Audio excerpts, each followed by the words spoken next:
السلام عليكم ورحمة الله. وعليكم السلام.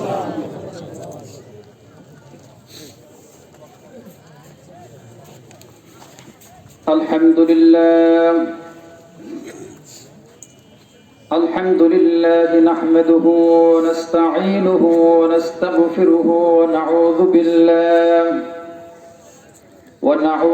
بالله من شرور أنفسنا ومن سيئات أعمالنا.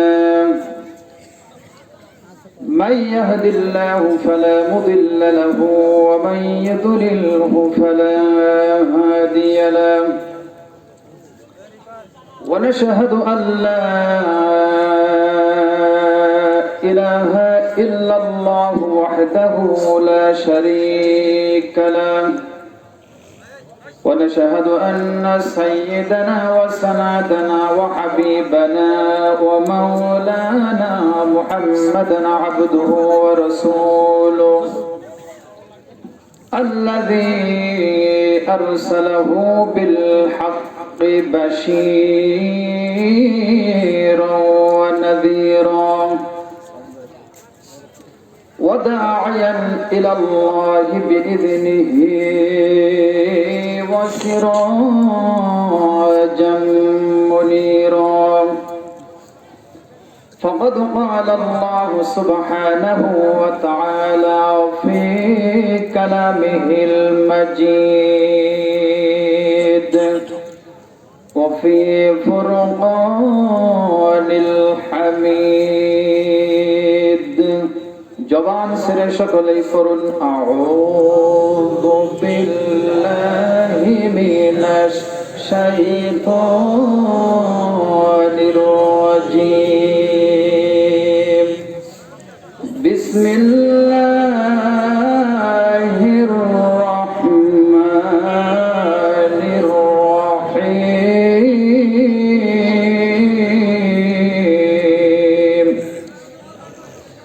ইন্নাল মুনাফিকিনা يخادعون الله وهو خادعهم وإذا قاموا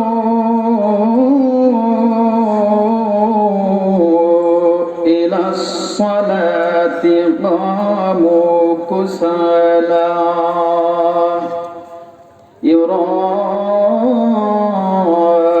يراءون الناس ولا يذكرون الله إلا قليلا مذبذبين بين ذلك لا إله هؤلاء ولا إله هؤلاء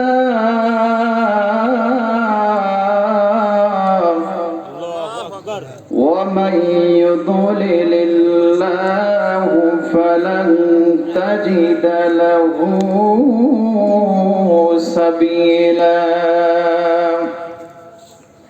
عن أنس رضي الله تعالى عنه قال قال رسول الله صلى الله عليه وسلم المرأة إذا صلت خمسها وصامت شهرها وأحصنت فرجها وأطاعت بعلها فلتدخل من أي أبواب الجنة. وقال تعالى في شان حبيبه إن الله وملائكته يصلون على النبي يا أيها الذين آمنوا صلوا عليه وسلموا تسليما. اللهم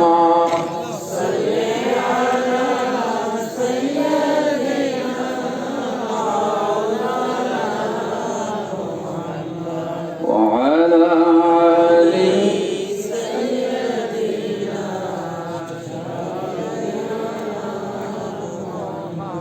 اللهم صل على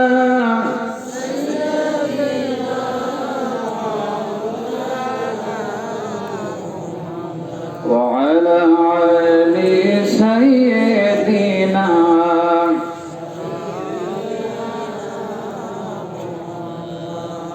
মাগো তোমার ছেলে মেয়েকে কোরআন শিক্ষা দাও, এই পৃথিবীর বুকে তুমি জান্নাত কিনে নাও। মাগো তোমার ছেলে মেয়েকে কোরআন শিক্ষা দাও, এই পৃথিবীর বুকে তুমি জান্নাত কিনে নাও। একটি হরফ পড়লে মাগো, একটি হরফ পড়লে মাগো 10টি নেকি হয়।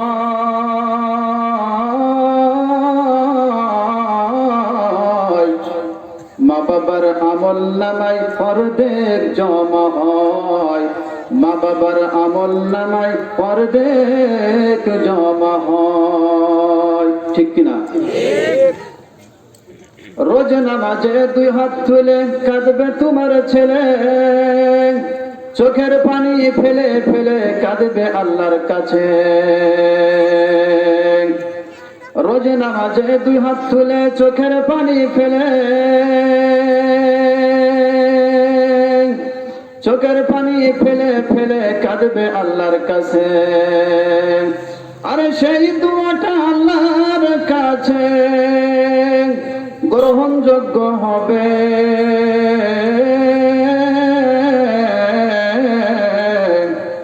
এই পৃথিবীর বুকে তুমি জান্নাত কিনে নাও, এই পৃথিবীর বুকে তুমি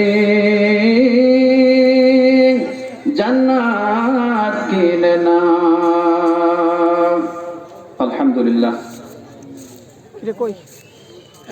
হিলফুল ফজল চন্ডিখালী ইসলামী সংঘের উদ্যোগে আজকের এই তাফসীরুল কোরআনের মাহফিলে সুনামধন্য সভাপতি আলহাজ গোলাম মোস্তফা সাহেব, মঞ্চে উপবিষ্ট আছেন আমার বন্ধু মোহাম্মদ আমির ইসলাম সহ হযরত উলামা ইকরাম। তারুণ্যের উচ্ছ্বাস উদ্দীপনায় ভরা, অন্যায় অত্যাচার অবিচারের বিরুদ্ধে প্রতিবাদ কণ্ঠ, যারা জালেমের বিরুদ্ধে জীবন দিতে ভালোবাসেন সেই সমস্ত যুবক ভাইয়েরা, পর্দার অন্তরালে অবস্থানরত সম্মানিত মা এবং বোনেরা,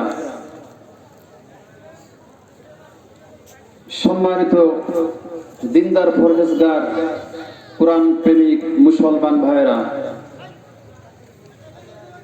সর্বপ্রথম আল্লাহ তাআলার দরবারে লাখো কোটি তারিফ প্রশংসা জ্ঞাপন করছি, যিনি আমাদেরকে আজকের তাফসীরুল কোরআনের মাহফিলে আসার তৌফিক দিয়েছেন। এমন একটা সময় আমরা উপস্থিত হয়েছি যেই সময় গোটা পৃথিবীর বিধর্মী রাষ্ট্রগুলো ইসলামকে উৎখাত করার জন্য বিভিন্ন উপায়ে ষড়যন্ত্র চালিয়ে যাচ্ছে। এমন একটা সময় আমরা তাফসীর মাহফিল উপস্থিত হয়েছি যেই সময় ইসলাম নামক জ্যোতিকে সূক্ষ্ম ভেরণে ধ্বংস করার জন্য বিভিন্ন উপায়ে ষড়যন্ত্র চালিয়ে যাচ্ছে। কথা বলেন ঠিক কিনা?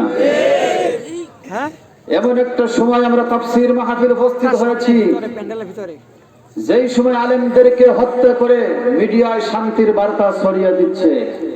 আল্লাহ পাক সেই ভয়াবহ পরিবেশের মধ্য থেকে আসমানের নিচে জমিনের উপরে শ্রেষ্ঠতম গুনাহ মাফের মজলিসে বসার তৌফিক দিয়েছেন। আমরা হৃদয়ের সবটুকু আবেগ উজাড় করে দিয়ে ভালোবাসা দিয়ে সেই মহান বিশাল আকাশের মালিক, জমিনের মালিক, যিনি আমাদেরকে সুখে দুঃখে সর্ব অবস্থায় বাঁচিয়ে রেখেছেন, সেই মহান মনিবের দরবারে কালিমাতুশ শুকরিয়া আদায় করি। সকলে বলে আলহামদুলিল্লাহ। রব্বানা লাকাল হামদ হামদান কাসীরান তাইয়িবান মুবারাকান ফীহি ইয়া রাব্বি লাকাল হামদু কামা ইয়ানবাগি লিজালালি ওয়াজহিকা ওয়া আযীমি সুলতানিকা। প্রশংসা আদায় করলাম কার? জোরে বলেন কার? আল্লাহর প্রশংসা আদায় করতে লজ্জা লাগে? প্রশংসার মালিক কে? কোন নেতার? মেম্বারের, চেয়ারম্যানের, এমপির, মন্ত্রীর প্রশংসার একমাত্র মালিককে? আমি কার? মেম্বার কার? চেয়ারম্যান? আপনি কার? আইন চলবে কার? আইন চলছে কার? আইন চলছে কার? আল্লাহর আইন। আল্লাহর আইন ছাড়া পৃথিবীতে কিয়ামত পর্যন্ত মানুষের তাকদিরে কোনোদিন হিদায়াত আসবে না। আসবে? শান্তি আসবে না। আমরা যদি শান্তির জন্য স্লোগান দিই, আল্লাহর আইন বাদ দিয়ে, কোরআন বাদ দিয়ে, কিয়ামত পর্যন্ত আল্লাহ যদি আমাদেরকে বাঁচিয়ে রাখে, আমাদের তাকদিরে আল্লাহ কোনোদিনও হিদায়াত দান করবেন না। শান্তির বাণী, শান্তির ঠিকানা, শান্তির স্লোগান আল্লাহ এই কোরআনের মধ্যে দিয়েছেন। কিসের মধ্যে? কোরআনের মধ্যে শান্তির ঠিকানা দিয়েছেন। আমাদের দেশের যারা দায়িত্ব আছে, তারা যে ট্যাবলেট গুলো ব্যবহার করে দেশ পরিচালনা করছে, অনেক নেতারাই ওই সমস্ত রোগে আক্রান্ত। নেতা গাঁজাখোর আছে না নেই? ইয়াবাখোর আছে না নেই? নেতা সুদখোর আছে না নেই? নেতা ঘুষখোর আছে না নেই? সুতরাং ইউনো মহোদয়, ওসি, এসপি, ডিসি, প্রধানমন্ত্রী, মেম্বার, চেয়ারম্যান, জাতি, বর্ণ, ধর্ম নির্বিশেষে এই রোগ থেকে মুক্ত করতে হলে আমাদেরকে কোরআনের ট্যাবলেট প্রয়োগ করা লাগবে। কথা বলে ঠিক কিনা? কোরআন ছাড়া শান্তি দিতে পারে? ডাক্তার রোগীকে ট্যাবলেট খাওয়াতে খাওয়াতে ডাক্তারই যদি অসুস্থ হয়ে যায়, রোগীর কি অবস্থা হবে? কথা বলেন না কেন? গাড়ির মধ্যে 100 যাত্রী আছে, বাসের মধ্যে 100 যাত্রী যদি বাসের মধ্যে ঘুমিয়ে পড়ে, ড্রাইভারের কোনো আসে যায়? কথা বলে না। কিন্তু ড্রাইভার যদি ঘুমিয়ে পড়ে, যাত্রীর কি অবস্থা হবে? যাত্রী সহ ড্রাইভার সব ধ্বংস হয়ে যাবে। ঠিক কিনা? তাহলে শান্তি দিতে পারে কে? আমার ভাইরা, 1947 সালে বাংলাদেশ এবং ভারত একই সাথে দুটি রাষ্ট্র স্বাধীন হয়েছে। ব্রিটিশরা ভারত উপমহাদেশে প্রায় 190 বছর শাসন পরিচালনা করেছিল। 1947 সালে ব্রিটিশরা দেশ থেকে তারা পালিয়ে যায়। প্রায় 70 বছর পার হয়ে গেছে, ভারত উপমহাদেশে এখনো পর্যন্ত আমরা শান্তি দেখতে পারি না। 1971 সালে বাংলাদেশ পাকিস্তানকে পরাজিত করেছে। আমরা স্বাধীন রাষ্ট্রে বসবাস করি। 1971 সালের পর এই বাংলাদেশে যতবার নির্বাচন হয়েছে, ভোট দিয়ে হোক বা না দিয়ে হোক, এখন আমি ভোটের দিকে যাব না, কারণ আমাদের এখন ভোট দেওয়ার জন্য কোনো কষ্ট করা লাগে না। রাতারাতি গাইবি সাহায্য হয়, সকালবেলা সরকার গঠন হয়ে যায়। ঠিক কিনা? মাগুরাবাসীর কাছে প্রশ্ন, আমাদের দেশের যারা সরকার হয়, আমাদের দেশের যারা সরকার হয়, তারা হিন্দুরা মুসলমান?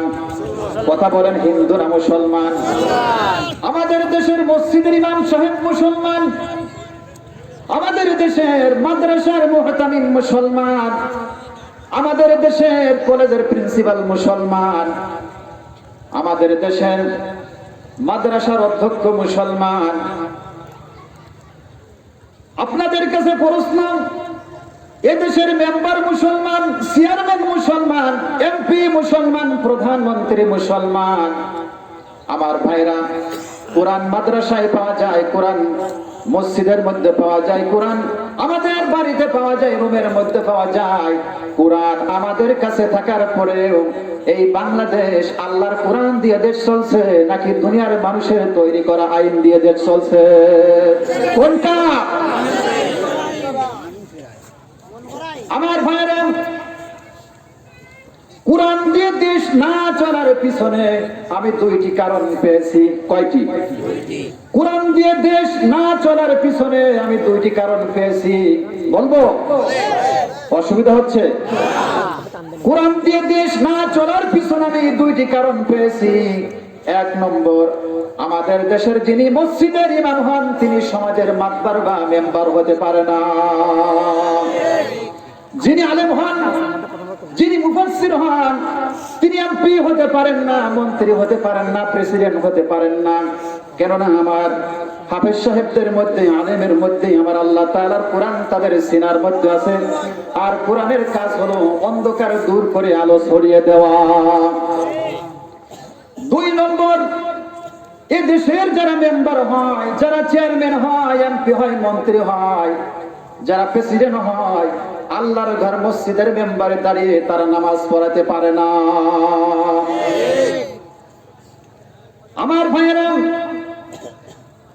এই দুইটা ভাগ হওয়ার কারণে সমাজে ধর্ষণ বেড়েছে, জিনা বেড়েছে, আত্মহত্যা বেড়েছে, অবিচার বেড়েছে, যার কারণে আমাদের দেশে কোনো শান্তি আমরা খুঁজে পাচ্ছি না। কথা বলেন ঠিক না বেঠিক? আল্লাহর নবীজি মসজিদে নববীর থেকে বিচার ফায়সালা করেছেন, আবু বকর মসজিদে নববীর থেকে বিচার ফায়সালা করেছেন, উমর মসজিদে নববীর থেকে বিচার ফায়সালা করেছেন। খিলাফাতুল্লাহ আল্লাহর প্রতিনিধিত্ব করা আর খিলাফাতুল আম্বিয়া রাসূলের প্রতিনিধিত্ব করা। মসজিদে আসলে আমরা আল্লাহর গোলাম হয়ে যায়, মসজিদ থেকে বাহির হইলেই নেতার গোলাম হয়ে যায়। কথা বলেন ঠিক না বেঠিক? আল্লাহর খিলাফত, মসজিদের খিলাফত আর রাষ্ট্রীয় খিলাফত এক হওয়া লাগবে। মসজিদে আসলে আমরা আল্লাহর গোলামি করি, আল্লাহ তাআলার দরবারে সিজদা দেই, মসজিদ থেকে বাহির হইলে আমরা নেতার গোলাম হয়ে যাই। আমার ভাইয়েরা, হযরত ওমর রাদিয়াল্লাহু তাআলা আনহু তিনি যেদিন শহীদ হয়েছিলেন, আবু লুলু নামে একজন খারেজি খাতক হযরত ওমরকে নামাজের সময় শহীদ করেছিলেন। হযরত ওমর রাদিয়াল্লাহু তাআলা আনহু নামাজের সময় মুসল্লিদের দিকে তাকিয়ে তিনি কাতার সোজা করতেছিলেন। খারেজি খাতক আবু লুলু মুয়াজ্জিনের পাশে চাদর মুড়ি দিয়ে তিনি ছদ্মবেশে নিজের চেহারা গোপন রেখেছিলেন। খারেজি খাতক আবু লুলু কোমর থেকে ঢাকার বের করে নিয়ে হযরত ওমরের পেটের উপরে দুইটি আঘাত করলেন, সিনার উপরে একটি আঘাত করলেন। হযরত ওমর রাদিয়াল্লাহু তাআলা মসজিদে নববীর মধ্যে পড়ে গেলেন। হযরত ওমর রাদিয়াল্লাহু তাআলা তিনি নামাজ পড়াতে পারলেন না। হযরত উসমানকে নামাজের স্থান, ইমামতের স্থানে দাঁড় করিয়ে দিয়ে হযরত ওমরকে বাহিরে নিয়ে গেলেন। রক্ত সামনে নিয়ে, রক্ত মাখা মসজিদ নিয়ে মুসল্লিরা নামাজের মধ্যে কাঁদতে কাঁদতে অস্থির হয়ে যায়। মুসল্লিরা নামাজের মধ্যে বুঝতে পেরেছে চিরদিনের জন্য আজকে আমিরুল মুমিনিন হযরত ওমরকে আমরা হারিয়ে ফেলেছি। মুসল্লিরা কাঁদতে কাঁদতে অস্থির হয়ে যায়। নামাজ শেষ করলেন, হযরত ওমর বললেন, যিনি আমাকে আজকে মেরেছেন তাকে আমার সামনে হাজির করুন। আমার ভাইয়েরা, সাহাবীরা বলল, আমিরুল মুমিনিন আমরা তাকে হত্যা করে ফেলেছি। হযরত ওমর বললেন, কি জন্য তোমরা তাকে হত্যা করেছো? তার কাছ থেকে বিভিন্ন তথ্য নিতে পারতে, ভবিষ্যতের জন্য কাজে লাগতো, কারা মুনাফিক, কারা কাফের, কারা মুমিন। আমার ভাইয়েরা, কোন ডাক্তার নাই, কোন কবিরাজ নাই, কোন হসপিটাল নাই, কোন মেডিকেল নাই। 3 দিন পর্যন্ত মৃত্যুর সাথে লড়াই করে হযরত ওমর শাহাদাত বরণ করেন। ইন্তেকালের কিছুদিন আগে হযরত ওমর রাদিয়াল্লাহু তাআলা আনহু আয়েশার কাছে গিয়ে ছোট্ট বাচ্চা সন্তানের মতো কান্নাকাটি করতেছেন। আয়েশা বলেন, আমিরুল মুমিনিন আপনি কি জন্য কান্নাকাটি করেন? হযরত ওমর বলেন, আয়েশা আমি এক সময় মক্কার কাফের ছিলাম, মক্কার লিডার আমি ছিলাম। বিশ্ব নবীজিকে হত্যা করার জন্য খোলা তলোয়ার নিয়ে আমি নবীজির দরবারে গিয়েছিলাম। এই কোরআনের আকর্ষণ আমাকে নবীজির হাতে ইসলাম পর্যন্ত কবুল করিয়েছে। জোরে বলেন সুবহানাল্লাহ। হযরত ওমর রাদিয়াল্লাহু তাআলা বলেন, আয়েশা মনে অনেক বিরহ ব্যথা আপনার কাছে আগমন করেছি। হযরত ওমর বললেন, আয়েশা আপনার স্বামী বিশ্ব নবীজি দুনিয়ার থেকে বিদায় নিয়ে চলে গেছে, আবু বকর দুনিয়া থেকে বিদায় নিয়ে চলে গেছে। আমার দাফনের পর, আমার মৃত্যুর পর আবু বকর যেখানে ঘুমিয়ে আছে, বিশ্ব নবীজি যেখানে ঘুমিয়ে আছে, আমার স্বামীর পাশে, বিশ্ব নবীজির কদম মোবারকের পাশে আমার মৃত্যুর পর দাফনের জন্য একটু জায়গা করে দিবে। কথা শোনার পর হযরত আয়েশা সিদ্দিকা রাদিয়াল্লাহু তাআলা আনহা কাঁদতে কাঁদতে অস্থির হয়ে গেছে। হযরত আয়েশা সিদ্দিকা রাদিয়াল্লাহু তাআলা আনহা সারা জীবন আফসোস করেছিলেন বিশ্ব নবীজির পাশে আয়েশা ঘুমিয়ে থাকবে। আয়েশা বললেন, আমিরুল মুমিনিন, আমি আয়েশার চেয়ে আপনার অবদান ইসলামে হাজার হাজার লক্ষ লক্ষ কোটি কোটি গুণ বেশি, সুতরাং আপনার মৃত্যুর পর আমি আয়েশার জায়গাটুকু আপনার দাফনের জন্য ওয়াকফ করে দিলাম। জোরে বলেন সুবহানাল্লাহ। আমার ভাইয়েরা, আল্লামা শাইখ সাদি রহমাতুল্লাহ আলাইহি তিনি বলেছেন, হযরত উমরের ইন্তেকালের পর যেদিন মসজিদের খিলাফত আর রাষ্ট্রীয় খিলাফত আলাদা হয়ে গেছে, ওই দিন থেকে ইসলামের জানাজা হয়ে গেছে। আমার ভাইয়েরা, আল্লাহর খিলাফত, মসজিদের খিলাফত আর রাষ্ট্রীয় খিলাফত যদি এক জায়গায় করতে হয়, আবার সেই কোরআনের কাছে আমাদেরকে ফিরে যাওয়া লাগবে। আল্লাহ পাক রব্বুল আলামিন বলেছেন, তাবারাকাল্লাযী নাযালাল ফুরকানা আলা আবদিহি লিয়াকুনা লিল আলামিনা নাযীরা। জোরে বলেন আল্লাহু আকবার। আল্লাহ পাক রব্বুল আলামিন বলেছেন, তাবারাকাল্লাযী নাযালাল ফুরকান, আমি আমার বান্দার প্রতি ফুরকান নাযিল করেছি। বারাকা মানে কল্যাণময়, বারাকা মানে বরকতময়। আল্লাহ পাক রব্বুল আলামিন হযরত আদম আলাইহিস সালাতু ওয়াস সালাম থেকে নিয়ে শুরু করে ঈসা নবী পর্যন্ত যত কিতাব আল্লাহ পাক রব্বুল আলামিন পাঠিয়েছেন, আল্লাহ পাক রব্বুল আলামিন নবী পাঠিয়ে সাথে কিতাব দিয়ে নির্দিষ্ট কওমের উপর আল্লাহ পাক পাঠিয়েছিলেন। কিন্তু পবিত্র কুরআনুল কারীম দীর্ঘ 23 বছরে প্রত্যেকটা মানুষের প্রয়োজন অনুপাতে প্রত্যেকটা যুগের সময় উপযোগী করে আল্লাহ পাক রব্বুল আলামিন বিশ্ব নবীজির উপরে গোটা পৃথিবীর মানুষের জন্য কোরআন নাযিল করেছে। কোরআন অতীতের সমাধান দিয়েছে, বর্তমানে কোরআন সমাধান দিতে কথা বলে না, ভবিষ্যতেও পারবে। আমার ভাইরা, আল্লাহ পাক বলেছেন, নাযালাল ফুরকানা আলা আবদিহি, আমি আমার বান্দার প্রতি ফুরকান নাযিল করেছি। ফুরকান মানে সত্য মিথ্যার পার্থক্যকারী, ফুরকান মানে হিদায়াত এবং গুমরাহির মধ্যে পার্থক্যকারী, ফুরকান মানে হক এবং বাতিলের মধ্যে পার্থক্যকারী। এবার মাগুরাবাসীর কাছে প্রশ্ন, আমার ভাইরা, এই বাংলাদেশে এখনো বাতিল শক্তি আছে না নেই? জোরে বলেন, আছে না নেই? এই বাতিল শক্তি আমাদেরকে দাফন করতে হবে, এই বাতিল শক্তি আমাদেরকে জানাজা করতে হবে। কথা বলেন ঠিক না বেঠিক? আল্লাহ পাক রব্বুল আলামিন বলেছেন, লিয়াকুনা লিল আলামিনা নাযীরা। ও নবী, এই কোরআন আমি কি জন্য নাযিল করেছি?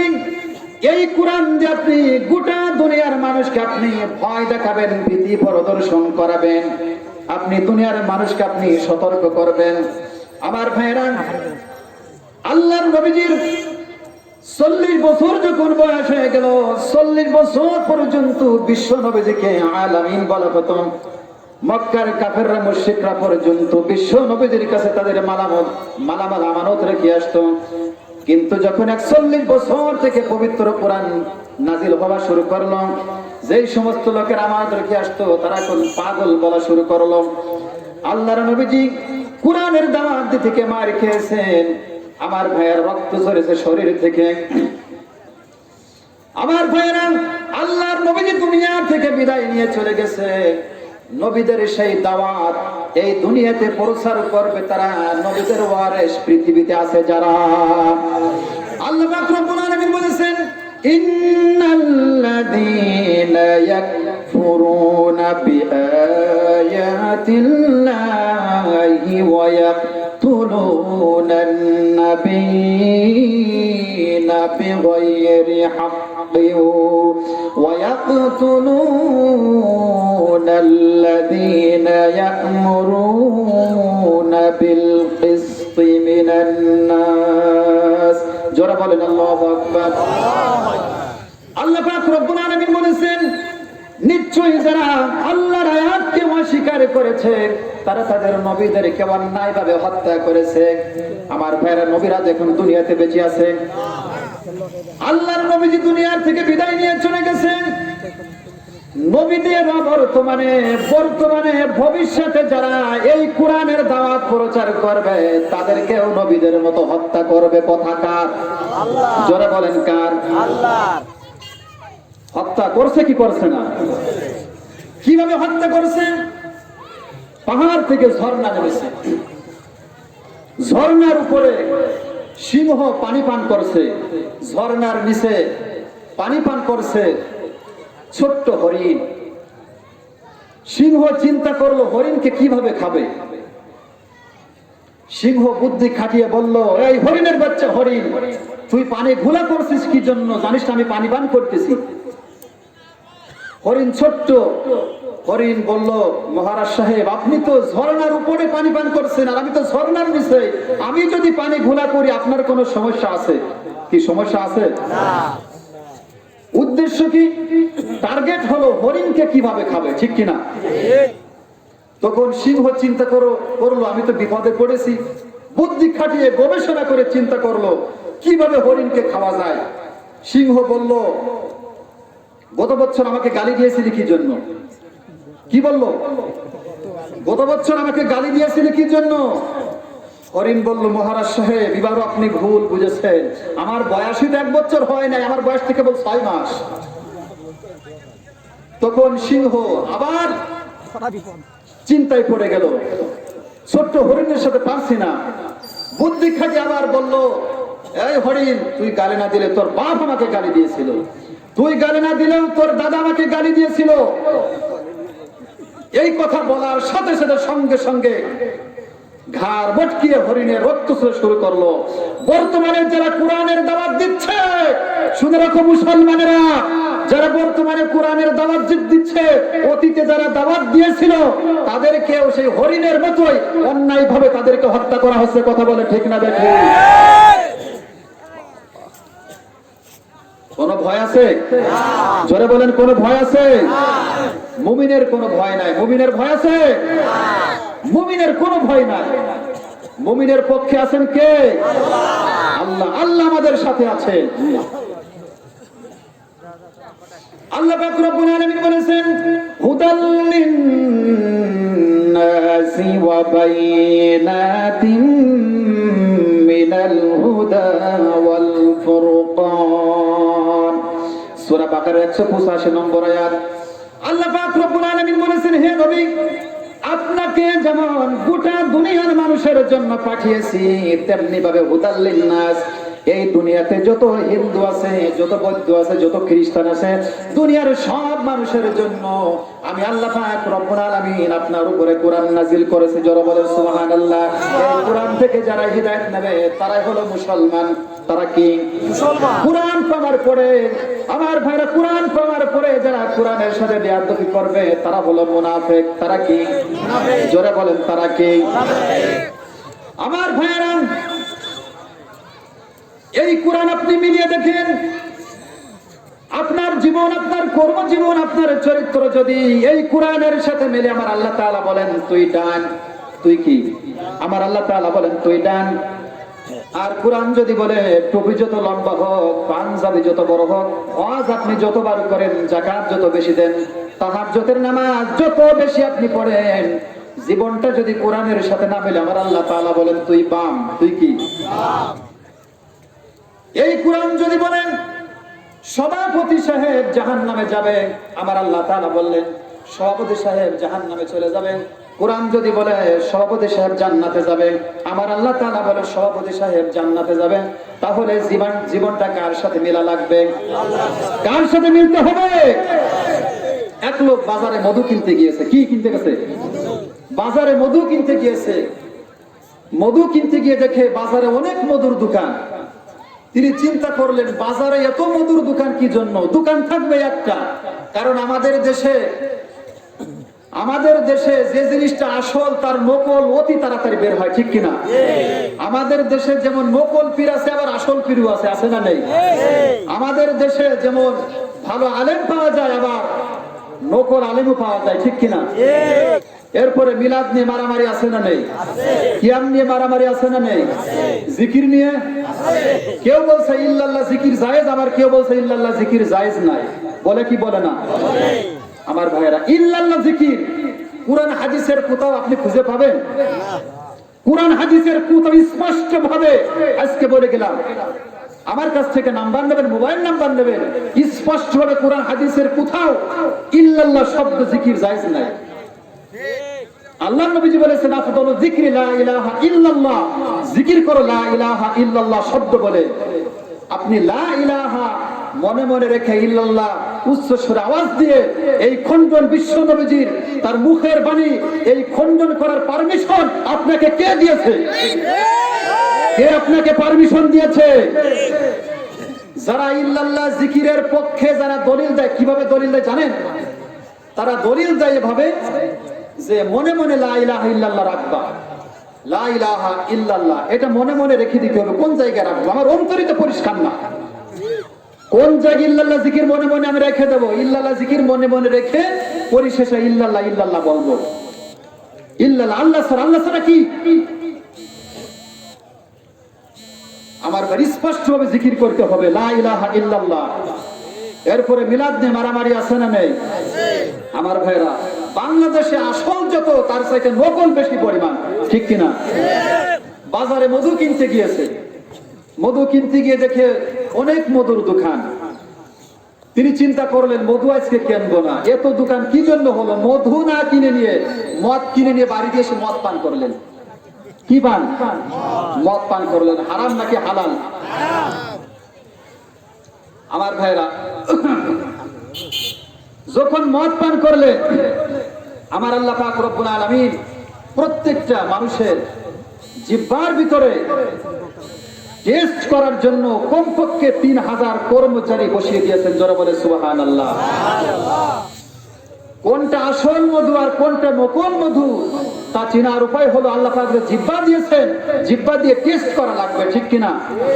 দুনিয়াতে পীর কোনটা, কোনটা খাঁটি পীর কোনটা নকল পীর এটা বুঝবো কার মাধ্যমে? জোরে বলেন কার মাধ্যমে? কোনটা ভালো আলেম আর কোনটা খারাপ আলেম বুঝবো কিসের মাধ্যমে? আমি কোরআন দিয়ে সভাপতি সাহেবকে আমি যাচাই করব, সভাপতি সাহেব খারাপ নাকি ভালো, ঠিক কিনা? আমি কোরআন দিয়ে পীর যাচাই করব, আমার পীর ভালো নাকি খারাপ। আমি পীরকে দিয়ে আমি কোরআন যাচাই বাছাই করব না, ঠিক কিনা? পীরকে দিয়ে কোরআন যাচাই বাছাই করা যাবে না, সভাপতি সাহেবকে দিয়ে কোরআন যাচাই বাছাই করা যাবে না, কোন আলেমকে নিয়ে কোরআন যাচাই বাছাই করা যাবে না। কোরআন দিয়ে আলেমকে আমি যাচাই বাছাই করব, কোরআন দিয়ে আমি পীর সাহেবকে যাচাই বাছাই করব যে তার কথা গ্রহণযোগ্য কিনা, মানা যাবে কিনা, ঠিক কিনা? আমার ভাইরা,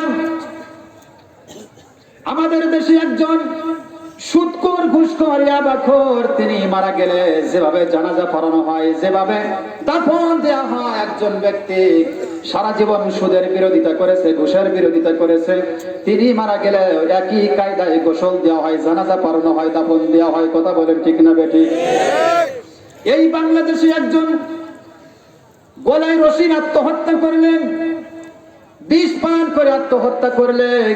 তিনি মারা গেলে যেভাবে গোসল দেওয়া হয়, জানাজা পড়ানো হয়, দাফন দেওয়া হয়, একজন নামাজি ব্যক্তি মারা গেলে একই কায়দায় গোসল দেওয়া হয়, জানাজা পড়ানো হয়, দাফন দেওয়া হয়। কথা বলেন ঠিক না বেঠিক? এই বাংলাদেশে একজন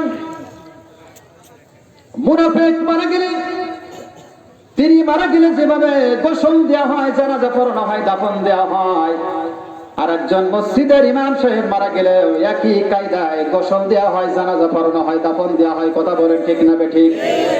কোন মুনাফিক, কোন বেনামাজি মারা গেলে আল্লাহর ঘর মসজিদের মাইকে ঘোষণা দেওয়া হয়।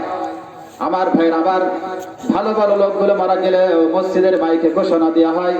খারাপ লোক মারা গেলে মসজিদের মাইকে ঘোষণা দেওয়া হয়, ভালো লোক মারা গেলে মসজিদের মাইকে ঘোষণা দেওয়া হয়। কথা বলেন ঠিক না বেঠিক? এই বাংলাদেশে কোন মুনাফিক, কোন বেঈমান, কোন ফাসিক নেতা মারা গেলেন জানাজার সময় মৃত ব্যক্তিকে সামনে রেখে বলা হয় লোকটি ভালো ছিল নাকি খারাপ ছিল। আমরা কি বলে থাকি? জোরে বলেন, আমরা কি বলি? এই বাংলাদেশে একজন মুমিন মারা গেলে, নামাজি ব্যক্তি মারা গেলে জানাজার সময় মৃত ব্যক্তিকে সামনে রেখে বলা হয় লোকটি ভালো ছিল নাকি খারাপ ছিল। আমরা কি বলে থাকি? জোরে বলেন, আমরা কি বলে থাকি? আমার ভাইরা, কোন বেঈমান, কোন মুনাফিক, কোন ফাসিক নেতা যখন মারা যায়, আমার ভাইরা, আর যখন তার প্রশংসা করা হয়, আমার আল্লাহ তাআলা আরশ পর্যন্ত কেঁপে যায়। আল্লাহ পাক রব্বুল আলামিন আরশে আজিম থেকে তার প্রতি রেগে যান, রাগান্বিত হন। আমার ভাইরা, কোন বেঈমান, কোন ফাসিক নেতা মৃত ব্যক্তিকে সামনে রেখে যখন তার পক্ষে মিথ্যা সাক্ষী দেবে, নবীজির হাদিস মোতাবেক ওই ব্যক্তি ৭,০০০ বছর জাহান্নামের শাস্তি ভোগ করা লাগবে। কয় হাজার? জোরে বলেন, কয় হাজার? তাহলে মৃত ব্যক্তিকে সামনে রেখে মিথ্যা সাক্ষী দেওয়া যাবে? মনে রাখার দরকার আমাদেরকে। মসজিদের ইমাম সাহেব যদি বলে লোকটি আমাদের মুসল্লি ছিল, এর চাইতে বড় সাক্ষী আর হতে পারে? আমরা কি সেই মুসল্লি হতে রাজি আছি? আমার ভাইয়েরা, কোন বেঈমান, কোন ফাসিক নেতা সামনে রেখে মিথ্যা সাক্ষী দিলে কমপক্ষে ৭,০০০ বছর জাহান্নামের শাস্তি ভোগ করা লাগবে। কয় হাজার? আমার ভাইয়ের, আল্লাহর নবীজি বলেছেন, কোন মৃত ব্যক্তির পক্ষ, তার পরিবারের পক্ষ থেকে অথবা তার আত্মীয় স্বজনের ভিতরে থেকে যদি কোন ৪ জন ব্যক্তি সাক্ষী দেয় লোকটি ইমানদার ছিল, মুমিন ছিল, আমার ভাইয়েরা, ওই ব্যক্তি, বিশ্ব নবীজি বলেছেন, ওই ব্যক্তি জান্নাতে যাবে। যারা বলে সুবহানাল্লাহ। ৪ জন ব্যক্তি সাক্ষী দেয় যে লোকটি ইমানদার ছিল, আল্লাহ নবীজি বলেছেন লোকটি জান্নাতে চলে যাবে। তবে নবীজি শর্ত দিয়েছেন ওই ৪ জন লোকেরই মুমিন হওয়া লাগবে। আমার দেখুন, মুমিনের শর্ত কি, মুমিনের বৈশিষ্ট্য কি? মুমিনের বৈশিষ্ট্য হলো মুমিন কখনো বেনামাজি হতে পারবে না, ঠিক কিনা? মুমিন কখনো সুদখোর হতে পারবে না, মুমিন কখনো ঘুষখোর হতে পারবে না। কথা বলে ঠিক না বেঠিক? আমাদের এই বাংলাদেশে কোন মুনাফিক, কোন ফাসিক নেতা মারা গেলেন, কবর রাখার সময় বলা হয় বিসমিল্লাহি ওয়া আলা মিল্লাতি রাসূলিল্লাহ। এই বাংলাদেশে কোন নামাজি ব্যক্তি মারা গেলে, মসজিদের ইমাম মারা গেলে, কোন আলেম মারা গেলে, কবর দেওয়ার সময়, দাফন দেওয়ার সময় বলা হয় বিসমিল্লাহি ওয়া আলা মিল্লাতি রাসূলিল্লাহ। বলি কি বলি না? আল্লাহর নামে, রাসূলের দলে রেখে গেলাম। এই হাদিস থেকে আমরা কি শিক্ষা পেলাম? কবরে যেমন দল আছে, এই দুনিয়াতে আল্লাহর দল আছে, আছে না নেই? জোরে বলেন, আছে না নেই? আল্লাহ পাক রব্বুল আলামিন বলেছেন, ওয়ালতাকুম মিনকুম উম্মাতুন ইয়াদউনা ইলাল খায়রি ওয়া ইয়া'মুরুনা বিল মা'রুফি ওয়া ইয়ানহাউনা আনিল মুনকার ওয়া উলাইকা হুমুল মুফলিহুন।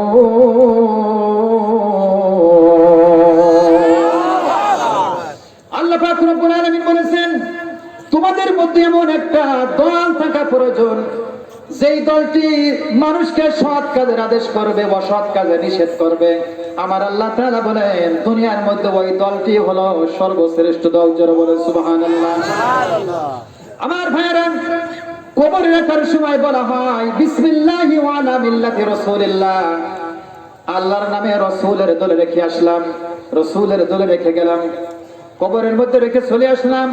আল্লাহর ফেরেশতারা যখন কবরের মধ্যে প্রবেশ করবেন, কবরের মধ্যে প্রবেশ করে ফেরেশতারা দেখবে, হায় এ তো সিটার বাটপার। ১,০০০ লোক, ২,০০০ লোক, ৫,০০০ লোক মিথ্যা সাক্ষী দিয়ে গেল। লোকটি আল্লাহর দল করেছে, রাসূলের দল করেছে, এখন দেখতেছি লোকটা তো সিটার বাটপার, ঠিক কিনা? সারা জীবন কোরআনের বিরোধিতা করেছে, সারা জীবন রাসূলের বিরোধিতা করেছে, আর এখন কবর দেওয়ার সময়, দাফন দেওয়ার সময় বলা হচ্ছে লোকটি আল্লাহর দল করেছে, রাসূলের দল করেছে। ফেরেশতারা দেখবে এত চাউল চোর। কি চোর? এত চাউল চোর, এত গম চোর, ঠিক কিনা? এত আগুন চোর। কি চোর? আগুন চোর মানে আগুন আবার চুরি করা যায়? আল্লাহ বলেছেন আগুন চোর। বিশ্বাস হচ্ছে না? আল্লাহ পাক রব্বুল আলামিন বলেছেন ইন্নাল্লাযীনা ইয়াকুলুনা আমওয়ালাল ইয়াতামা যুলমান ইন্নামা ইয়াকুলুনা ফি বুতুনিহিম নারা। সূরা নিসার 10 নম্বর আয়াত। আল্লাহ পাক বলেছেন নিশ্চয়ই যারা ইতিমের মাল খায়, ইতিমের সম্পদ যারা চুরি করে খায়, জুলমান মানে অন্যায় ভাবে, ইয়াকুলুনা ফি বুতুনিহিম নারা, আল্লাহ বলেন ওরা পকেটের মধ্যে যা কিছু ঢুকিয়ে দিল আর পেটের মধ্যে যা কিছু ঢুকিয়ে দিল সব হলো জাহান্নামের আগুন। এরা কি চোর? আগুন চোর। আমার ভাইরা, আরেক চোর হলো পায়খানা চোর। কি চোর? পায়খানা চোর। জীবনে শুনেছেন পায়খানা চোর? পায়খানা হলো দুই প্রকার। কয় প্রকার? পিছনের লোকেরা বলে না কয় প্রকার? একটা হলো কাঁচা পায়খানা আর একটা হলো পাকা পায়খানা। যারা কাঁচাই পায়খানা করে ইস্তেঞ্জা সরে, সেটা হলো কাঁচা পায়খানা। আর সরকার সমাজের হতভাগা দারিদ্র মিসকিনের জন্য যে সমস্ত পায়খানা বিতরণ করে, দান করে, সেটা হলো কি? এটা পাকা পায়খানা। এই পাকা পায়খানা খাওয়ার লোক আছে না নেই? এরা কি চোর? জোরে বলেন, এরা কি চোর? পায়খানা চোর। আমার ভাইরা, মাগুরা সার্কিট হাউসে মহামান্য রাষ্ট্রপতি সাহেব আসবেন। সাধারণ মানুষের চলাচল বন্ধ, রিক্সা চলাচল বন্ধ হয়ে গেছে, সব মানুষের চলাচল বন্ধ হয়ে গেছে। মাগুরার এসপি সাহেবের নেতৃত্বে, ওসি সাহেবের নেতৃত্বে চতুর্দিকে পুলিশের ডিউটি চলছে। গভীর রজনীতে যখন মহামান্য রাষ্ট্রপতি সাহেবের মিটিং শুরু হয়ে গেছে, হঠাৎ একটা যুবক সার্কিট হাউসের উপর দিয়ে হেঁটে যাচ্ছে। পুলিশ ধরে তাকে অ্যারেস্ট করলো। তখন যুবক বলল, আমাকে ছেড়ে দেন, আমি কি আপনি কি জানেন? পুলিশ বলল, তুই যা হোস, আগে ভিতরে চল। ভিতরে নিয়ে যা হলো। এবার যুবক বলতেছে, আমি কে, আপনি কি জানেন? পুলিশ বলতেছে, এবার বলে তুই কে? তখন যুবক বলতেছে, আমি হলাম মহামান্য রাষ্ট্রপতি সাহেবের ভাই। কি? রাষ্ট্রপতি সাহেবের ভাই। পুলিশ তখন চুপকে উঠেছে, কি ব্যাপার, ধরে ভুল করলাম নাকি? সরাসরি পুলিশ ওসি সাহেবের কাছে ফোন দিয়েছে। ওসি সাহেব বলতেছে, কি জন্য ধরলি? তোর চাকরি তো গেছে, আমার চাকরি শেষ। তখন পুলিশ বলতেছে, স্যার কি করবেন আপনি, তাড়াতাড়ি করেন। তখন ওসি সাহেব যখন মিটিং শেষ হয়ে গেছে, মহামান্য রাষ্ট্রপতি সাহেবের কাছে ফোন দিয়েছে। মহামান্য রাষ্ট্রপতি সাহেব, আপনি কোনো কিছু মনে করবেন না, দয়া করে মেহেরবানি করে আপনি একটু আমাদের থানায় এসে আপনার ধুলি দিয়ে, পায়ের ধুলি দিয়ে থানাটা ধন্য করে দিয়ে যান, আমরা একটা ভুল করেছি। যখন মহামান্য রাষ্ট্রপতি সাহেবের মিটিং শেষ হয়ে গেল, মহামান্য রাষ্ট্রপতি সাহেব থানার ভিতরে প্রবেশ করলো, বিভিন্ন আঙ্গুর বেদনা আপ্যায়ন করলো। মহামান্য রাষ্ট্রপতি সাহেব বললেন যে কি সমস্যা হয়েছে বলুন। তখন ওসি সাহেব বলতেন, স্যার আপনাকে বেশি নিরাপত্তা দিতে গিয়ে, আপনাকে বেশি ভালোবাসতে গিয়ে হঠাৎ একটা যুবক সার্কিট হাউসের উপর দিয়ে হাঁটতেছিল, আমরা তাকে ধরে অ্যারেস্ট করেছি। পরিশেষে শুনতে পারলাম লোকটি আপনার ভাই হয়। আমরা অপরাধ করেছি, মেহেরবানি করে আমাদেরকে আপনি ক্ষমা করে দিন। মহামান্য রাষ্ট্রপতি সাহেব বললেন, ওই যুবককে, আমার ভাইকে আমার সামনে হাজির করো। তার ভাইকে যখন মহামান্য রাষ্ট্রপতি সাহেবের সামনে হাজির করা হলো, তখন মহামান্য রাষ্ট্রপতি সাহেব বললেন, হেই যুবক, তোমার নাম কি? কি বললো? হেই যুবক, তোমার নাম কি? একই ভাইয়ের পরিচয়? পুলিশরা চিন্তা করলো, কি রে, আমার মহামান্য রাষ্ট্রপতি সাহেবের ভাই, তারপর কেমন ভাই? মহামান্য রাষ্ট্রপতি সাহেব বললেন, আমার নাম অনুসরণ করে, আমার নামের ওসিলা দিয়ে বাঁচার জন্য চেষ্টা করেছিল, তোমাদের বিধানে যা আছে তাই করো। আমার ভাইরা, প্রথম অবস্থায় ধরা খাওয়ার পরে যে শাস্তি হতো, মহামান্য রাষ্ট্রপতি সাহেবের পরিচয় দেওয়ার পর আমার ভাইরা তার শাস্তি কম হবে না বেশি হবে? যারা বলেন কম হবে না বেশি হবে? সারা জীবন করে কোরআনের বিরোধিতা করেছেন, সারা জীবন করে সুদ খেয়েছেন, ঘুষ খেয়েছেন, এই কোরআনের বিপক্ষে সারা জীবন ধরে স্লোগান দিয়েছেন, আর মৃত্যুর পরে কবর রাখার সময় বললেন বিসমিল্লাহি ওয়া আলা মিল্লাতি রাসূলিল্লাহ, আল্লাহর নামে রাসূলের ধরে রেখে আসলাম, ওর কবরের ভিতর আরো বেশি করে সাজা হবে। কথা বলেন ঠিক না বেঠিক? একটু দুরূদ শরীফ পড়ি। আল্লাহুম্মা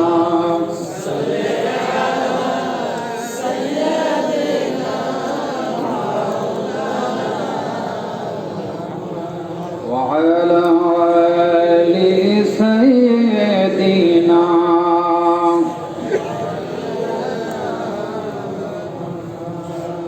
اللهم صل على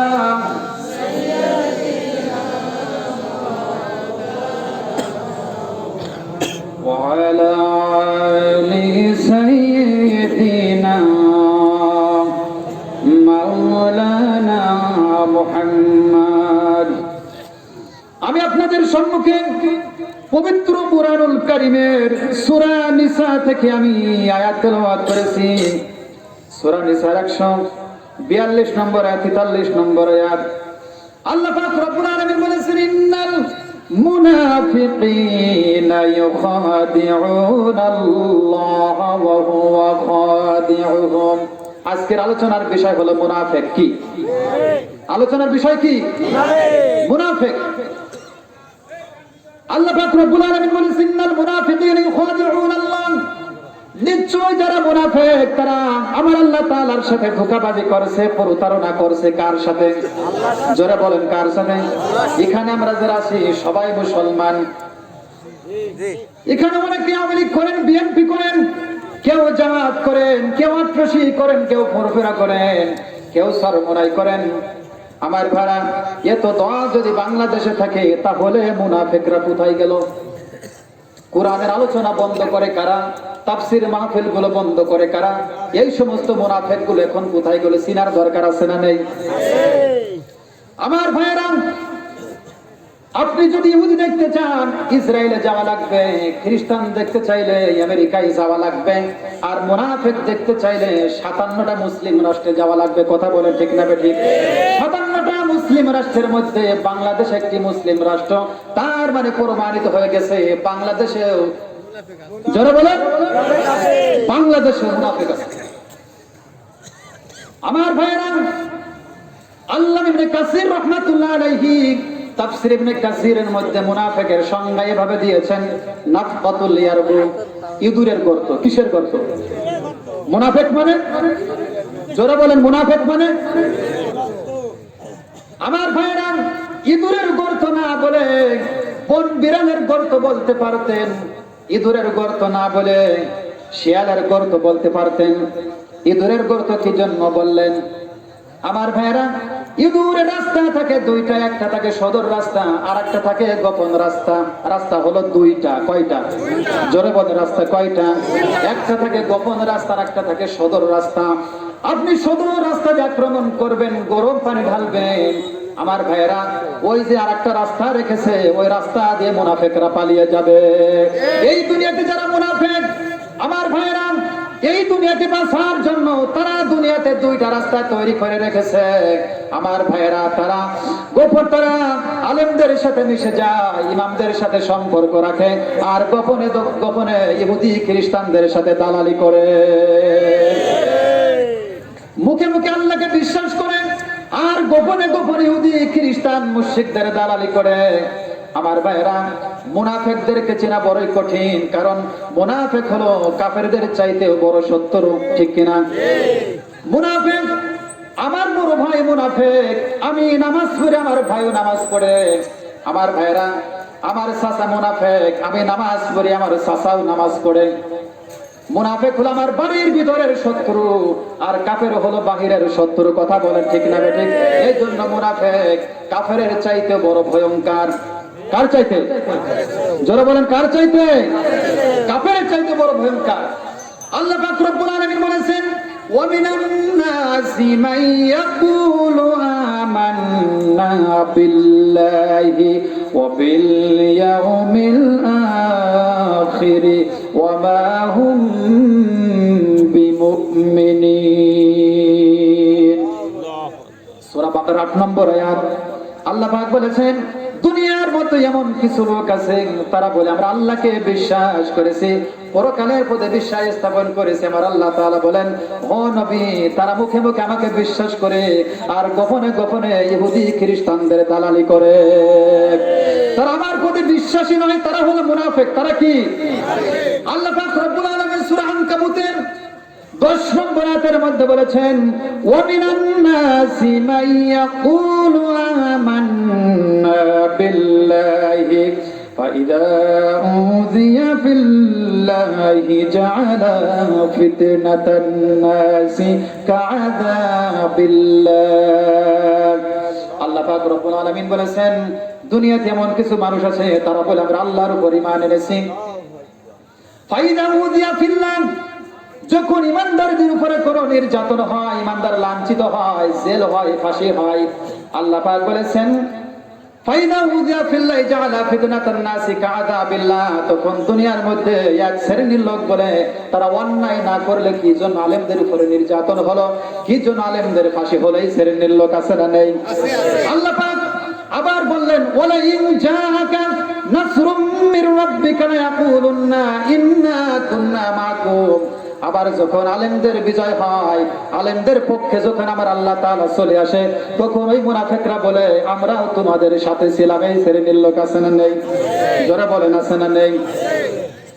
আল্লাহ পাক বলেছেন ইন্নাল মুনাফিকিনা ইউখাদিউন আল্লাহ, নিশ্চয় যারা মুনাফিক তারা আমার আল্লাহ তাআলার সাথে ধোঁকাবাজি করেছে, প্রতারণা করেছে। আল্লাহকে ধোঁকা দেওয়া যায় না, যায় না বলে আল্লাহ বলেন আমার সাথে প্রতারণা করেছে। কে বলছে? আল্লাহ বলছে যারা মুনাফিক তারা আমার সাথে প্রতারণা করছে। আমাদেরকে বোঝার দরকার মুনাফিকরা কিভাবে আল্লাহ তাআলাকে ধোঁকা দেয়। আল্লাহ পাক বলেছেন ওয়াইদা কামু ইলাস সালাতি কামু কুসালা। মুনাফিকরা যখন নামাজে দাঁড়ায় তারা শৈথিল্যর সাথে নামাজে দাঁড়ায়।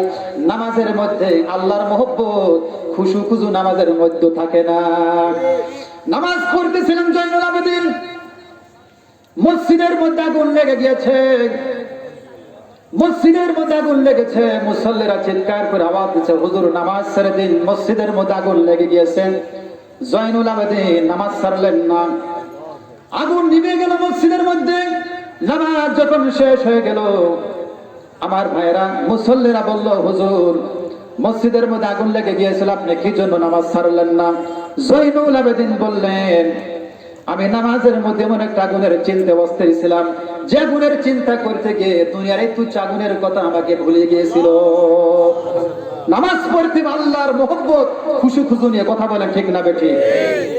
আল্লাহর মহব্বত থাকতে হবে। আমরা যখন নামাজের মধ্যে দাঁড়াই আল্লাহর গোলাম হয়ে আল্লাহকে স্বীকৃতি দিয়ে নামাজের পূর্বে আমরা এই আয়াতটি আমরা পড়ে থাকি। ইন্নী, সকলেই পড়ুন, ইন্নী ওয়াজ্জাহতু ওয়াজহিয়া লিল্লাযী ফাতারাস সামাওয়াতি ওয়াল আরদা হানিফাও ওয়া মা আনা মিনাল মুশরিকিন। এই দোয়াটা আপনারা নামাজের পূর্বে পড়েন আমার ভাইরা। এরপরে তাকবীরে তাহরিমা বেদে আল্লাহর প্রশংসা দিয়ে আমরা নামাজ শুরু করে থাকি। আলহামদুলিল্লাহি রাব্বিল আলামিন। নামাজের মধ্যে আল্লাহর সাথে কথা চলতে থাকে। আল্লাহর নবীজি বলেছেন যখন তোমরা নামাজের মধ্যে কুরআনুল কারীম তোমরা তেলাওয়াত করবে, ধীরে ধীরে সুস্পষ্ট ভাবে কুরআনুল কারীম তেলাওয়াত করবে। কেননা নামাজের মধ্যে তোমরা যখন কুরআনুল কারীম তেলাওয়াত করো আমার আল্লাহ তাআলা আরশ আজিম থেকে প্রতিটি শব্দের জবাব দিয়ে থাকেন। জোরে বলো সুবহানাল্লাহ। এই জন্য হাসান বসরি রাহমাতুল্লাহ আলাইহি তিনি বলেছেন দুনিয়ার মানুষ যদি জানতো বান্দা নামাজের মধ্যে কার সাথে কথা বলছে, কার সাথে কথা বলছে, বান্দা সালাম না ফিরিয়ে নামাজের মধ্যে আল্লাহর সাথে কথা বলতো। আমার ভাইরা নামাজের মধ্যে আল্লাহর সাথে কথা চলতে থাকে। নামাজ পড়তে পড়তে আল্লাহর সাথে কথা বলতে বলতে এক পর্যায়ে নামাজের মধ্যে আমরা আল্লাহ তাআলার সাথে ওয়াদাবদ্ধ হয়ে যাই। ইয়াকা না'বুদু ওয়া ইয়াকা নাস্তাঈন। হায় আল্লাহ তাআলা, একমাত্র আমরা তোমার ইবাদত করছি, তোমার কাছে আমরা সাহায্য চাই, বলি কি বলি না? আমার ভাইয়েরা, নামাজের মধ্যে মেম্বারের আইন মানা যেমন হারাম, মেম্বারের আইন মানে কি? নামাজের মধ্যে মেম্বারের আইন মানা যেমন হারাম, চেয়ারম্যানের আইন মানা যেমন হারাম, এমপির আইন মানা যেমন হারাম, প্রধানমন্ত্রীর আইন মানা যেমন হারাম, সালাম ফেরানোর আগ পর্যন্ত দুনিয়ার অন্য কোন মানুষের আইন মানা যেমন হারাম, নামাজ শেষ হয়ে যাওয়ার পরেও জীবনের প্রতিটি ক্ষেত্রে, প্রতিটি সেক্টরে, অফিস আদালতে, পরিচালনার ক্ষেত্রে, রাজনীতি, সমাজনীতি, অর্থনীতি, শিক্ষা, সংস্কৃতি, অফিস আদালতে, প্রত্যেকটি ক্ষেত্রে আল্লাহ ছাড়া দুনিয়ার অন্য কোন মানুষের আইন মানা হারাম। আমার ভাইয়েরা, মসজিদে আসলে আমরা আল্লাহর গোলাম হয়ে যাই, আর মসজিদ থেকে বাহির হলে আমরা নেতার গোলাম হয়ে যাই। কথা বলেন ঠিক না ঠিক? আমার ভাইয়েরা, মসজিদে যেমন আমরা আল্লাহর গোলামি করি, মসজিদ থেকে বাহির হওয়ার পরেও কার গোলামি করা লাগবে? জোরে বলেন, কার গোলামি করা লাগবে? এজন্য আল্লাহ পাক রব্বুল আলামিন বলেছেন, নামাজ পড়ার পরে এক শ্রেণীর লোক জাহান্নামে যাবে। কোথায় যাবে? জোরে বলেন, কোথায় যাবে? আল্লাহ পাক রব্বুল আলামিন সূরা মাউনের 4 থেকে 5 নম্বর আয়াতের মধ্যে বলেছেন, ফাওয়াইলুল লিল মুসাল্লিন আল্লাযীনা হুম আন সালাতিহিম সাহুন। ওয়াইল মানে শাস্তি, ওয়াইল মানে দোজখ, ওয়াইল মানে জাহান্নামের একটু উপত্যকা। আল্লাহ পাক রব্বুল আলামিন বলেছেন, ফাওয়াইলুল লিল মুসাল্লিন, ওই সমস্ত মুসাল্লিরা জাহান্নামে যাবে। মুসাল্লি মানে কি? জোরে বলে, মুসাল্লি মানে যে ব্যক্তি নামাজ পড়ে সে হলো মুসাল্লি, ঠিক কিনা? যে ব্যক্তি নামাজ পড়ে সে মুসাল্লি। যে ব্যক্তি নামাজ পড়ে, নামাজ পড়ার পরে ওই শ্রেণীর লোক জাহান্নামে যাবে। আল্লাহ পাক বলেছেন, আল্লাযীনা হুম আন সালাতিহিম সাহুন, যারা নামাজের ব্যাপারে উদাসীন থাকে। আল্লাহ পাক রব্বুল আলামিন এখানে বেনামাজির কথা বলতে পারতেন, বেনামাজি নামাজ পড়ে না সেজন্যই জাহান্নামে যাবে। কথা বলেন ঠিক না? নবীজি বলেছেন, আর রাশি ওয়াল মুরতাশি কিলাহুমা ফিন্নার, যে ব্যক্তি ঘুষ খাবে দেবে, দুজনই জাহান্নামে যাবে। ঘুষ খেতে নিষেধ করেছেন, খাই সেজন্য জাহান্নামে যাবে, ঠিক কিনা ঠিক? কিন্তু যে ব্যক্তি নামাজ পড়ে কোথায় যাবে? কোথায় যাবে? আল্লাহ নবীজি বলেছেন, ইন্নাস সালাতা মিফতাহুল জান্নাহ, নামাজ হলো বেহেশতের চাবি। আমার ভাইরা, কিন্তু আল্লাহ পাক রব্বুল আলামিন সূরা মাউনের 4 থেকে 5 নম্বর আয়াতের মধ্যে বলেছেন, নামাজ পড়ার পরে এক শ্রেণীর লোক জাহান্নামে যাবে। তারা হলো আল্লাযীনা হুম আন সালাতিহিম সাহুন, যারা নামাজের ব্যাপারে উদাসীন থাকে, শৈথিল্যের সাথে যারা নামাজ আদায় করে, মানুষকে দেখানোর জন্য নামাজ আদায় করে। আছে না নেই? জোরে বলেন, আছে না নেই? আল্লাহ পাক রব্বুল আলামিন সূরা তাহার 14 নম্বর আয়াতের মধ্যে বলেছেন, আকিমিস সালাতা লিযিকরি, আল্লাহর স্মরণের জন্য নামাজ কায়েম করো। কার স্মরণের জন্য? আপনি যখন নামাজের মধ্যে থাকবেন, কার গোলাম হওয়া লাগবে? জোরে বলেন, কার গোলাম হওয়া লাগবে? আমার ভাইয়েরা, কোন ব্যক্তি কোন মালিকের আন্ডারে কাজ করে, প্রত্যেকদিন 8 ঘন্টা ডিউটি দেওয়ার কথা, 8 ঘন্টা ডিউটি না করে যদি 2 ঘন্টা ডিউটি দিয়ে 6 ঘন্টা যদি ফাঁকি দেয়, আমার ভাইয়েরা, মালিক যদি জানতে পারে আমার কর্মচারী প্রত্যেকদিন 8 ঘন্টা ডিউটি দেওয়ার কথা, 8 ঘন্টা ডিউটি না করে 6 ঘন্টা ফাঁকি দিয়ে 2 ঘন্টা ডিউটি করে প্রতি মাসে 50,000 টাকা বেতন নাই, মালিক যদি জানে পরবর্তী মাসে বেতন দেবে না। আমার ভাইয়েরা, তেমনি ভাবে এই দুনিয়াতে আল্লাহ পাক রব্বুল আলামিন আল্লাহর গোলামি করার জন্য আমাদেরকে পাঠিয়েছেন। রাত দিন 24 ঘন্টার মধ্যে আমরা মাত্র 1টা ঘন্টা আল্লাহর গোলাম হতে পারি না। এর চাইতে হতভাগা মুসলমান মুনাফিক নামের কিছুই না। কথা বলেন ঠিক না বেটি? 1 ঘন্টা আল্লাহর জন্য আমরা গোলাম হতে পারি না। আল্লাহ পাক রব্বুল আলামিন সূরা বাকারার মধ্যে বলেছেন, ওয়াইদা খালাউ ইলা শায়াতিনহিম ওয়াইদা লাকুল্লাযীনা আমানু ক্বালু আমান্না ওয়াইদা খালাউ ইলা শায়াতিনহিম। আল্লাহ পাক রব্বুল আলামিন বলেছেন, দুনিয়াতে এমন শ্রেণীর লোক আছে, মুনাফিকদের স্বভাব হলো, তারা যখন ইমাম সাহেবদের সাথে মেশে তখন তারা বলে আমরা তোমাদের সাথে আছি, আবার যখন ইমাম সাহেবদের থেকে ফারেক হয়ে যায়, আবার যখন শায়াতিনহিম মানে দলের নেতা, শায়াতিনহিম মানে দলের সরদার যখন শয়তানের দলের নেতার কাছে যায়, শয়তানের দলের সরদারের কাছে যায়, তখন তারা বলে আমরাও তোমাদের সাথে আছি। এই শ্রেণীর লোক আছে না নেই? একই ব্যক্তি যখন মসজিদে আসে, ইমাম সাহেবদের সাথে ভালো ব্যবহার করে, মুসল্লিদের সাথে ভালো ব্যবহার করে, মসজিদ থেকে বাহির হলে আবার মুসল্লিদের সাথে ইমাম সাহেবদের বিরুদ্ধে ষড়যন্ত্র করে, আছে না নেই? একই ব্যক্তি মসজিদে এসে আল্লাহর গোলাম হয়ে যায়, আবার মসজিদ থেকে বাহির হয়ে কালী পূজা দুর্গা পূজায় চলে যায়, আছে না নেই? আমার আল্লাহ তাআলা বলেন এরা হলো মুনাফিক। এরা কি? জোরে বলেন এরা কি? আল্লাহ পাক রব্বুল আলামিন এর পরে বলেছেন মুযাবযাবিনা বাইনা যালিকা লা ইলাহা উলাই ওয়া লা ইলাহা উলাই। আল্লাহ পাক রব্বুল আলামিন বলেছেন যারা এদিকেও যায়, যারা ওদিকেও যায়, দুই দিকে যায়, তারা হলো মুনাফিক। তারা কি? যারা বলেন তারা কি?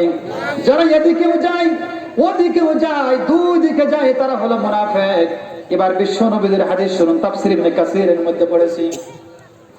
আল্লাহর নবীজি মুনাফিকদের উদাহরণ দিয়েছেন এভাবে, দুটি ছাগলের পাল আছে, দুটি ছাগলের পালের মধ্যবর্তী ছাগলের মতো। আমার ভাইরা, ছাগলের পাল হতে একটা ছাগল বাহির হয়ে চলে আসলো। ছাগলটি যখন আবার ছাগলের পালের দিকে ফিরে যাবে, কোন পালের দিকে যাবে? আমার ভাইরা, যেদিকে যায় সেদিকেই ছাগলের পাল ঘুষ মারে, সঠিক সিদ্ধান্ত নিতে পারে না কোন দলের কাছে যাবে। এমন শ্রেণীর লোক আছে না নেই?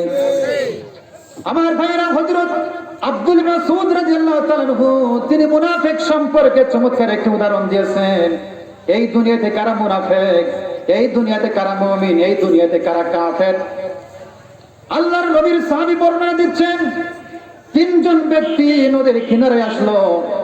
নদীর কিনারে এসে তারা দেখলো নদীতে নৌকা নাই। নদীতে নৌকা না দেখে একজন ব্যক্তি নদীর তীরে দাঁড়িয়ে থাকলো, আর একজন ব্যক্তি বাধা অতিক্রম করে নৌকা না পেয়ে সাঁতার কেটে তিনি পার হয়ে গন্তব্য স্থানে পৌঁছে গেল। আর একজন ব্যক্তি নদীতে ঝাঁপ দিল, যখন নদীর মাঝখানে চলে গেল, সমুদ্রের বিশাল তরঙ্গে সে ওই সমুদ্রের মধ্যে তার প্রাণ হারিয়ে গেল। আমার ভাইয়েরা, হযরত আব্দুল মাসউদ রাদিয়াল্লাহু তাআলা তিনি বলেন নদীর কিনারায় যিনি দাঁড়িয়েছিলেন তিনি হলেন কাফের। তিনি কে? নদীর কিনারায় যিনি দাঁড়িয়েছিলেন তিনি হলেন কাফের। আর সামনে হাজারো বাধা অতিক্রম করে যিনি গন্তব্য স্থানে পৌঁছায় গিয়েছিলেন তিনি হলেন মুমিন। জোরে বলেন সুবহানাল্লাহ। আমার ভাইয়েরা, এই দুনিয়াতে যারা মুমিন হিসেবে দাবি করবে তাদের উপরে আমপান ঝড় আসতে পারে, তাদের উপরে সিডর আসতে পারে, রক্ত যাবে, ফাঁসি হবে, তবু কোরআনের পথ থেকে বিন্দু মাত্র সরে যাওয়া যাবে না। রাজি আছে? ও মুসলমানের কারা কারা রাজি আছে? দুই হাত তুলে আল্লাহকে দেখান। লিল্লাহি তাকবীর। আল কোরআনের আলম, আল কোরআনের আলম। কোরআন আছে যেখানে, কোরআন নেই যেখানে। লিল্লাহি তাকবীর। মুমিনের ভয় আছে? জোরে বলেন, মুমিনের ভয় আছে? মুমিনের সবচাইতে বড় অস্ত্র হলো ঈমান। বড় অস্ত্রের নাম কি? এই ঈমানের কাছে মক্কার কাফের, মুশরিক, মুনাফিকের বাচ্চারা পর্যন্ত আত্মসমর্পণ করেছে, ঠিক কিনা? আল্লাহ আমাদের সাথে আছেন। আমাদের কোনো ভয় আছে? মুমিনের কোনো ভয় নাই। আপনারা একটু সামনে গিয়েছেন, পিছনে জায়গা নাই, জায়গার স্বল্পতা, সবাই এগিয়ে আসেন আর জিকির করি সুবহানাল্লাহ, আলহামদুলিল্লাহ, লা ইলাহা ইল্লাল্লাহ, সুবহানাল্লাহ, আলহামদুলিল্লাহ, লা ইলাহা সুবহানাল্লাহ।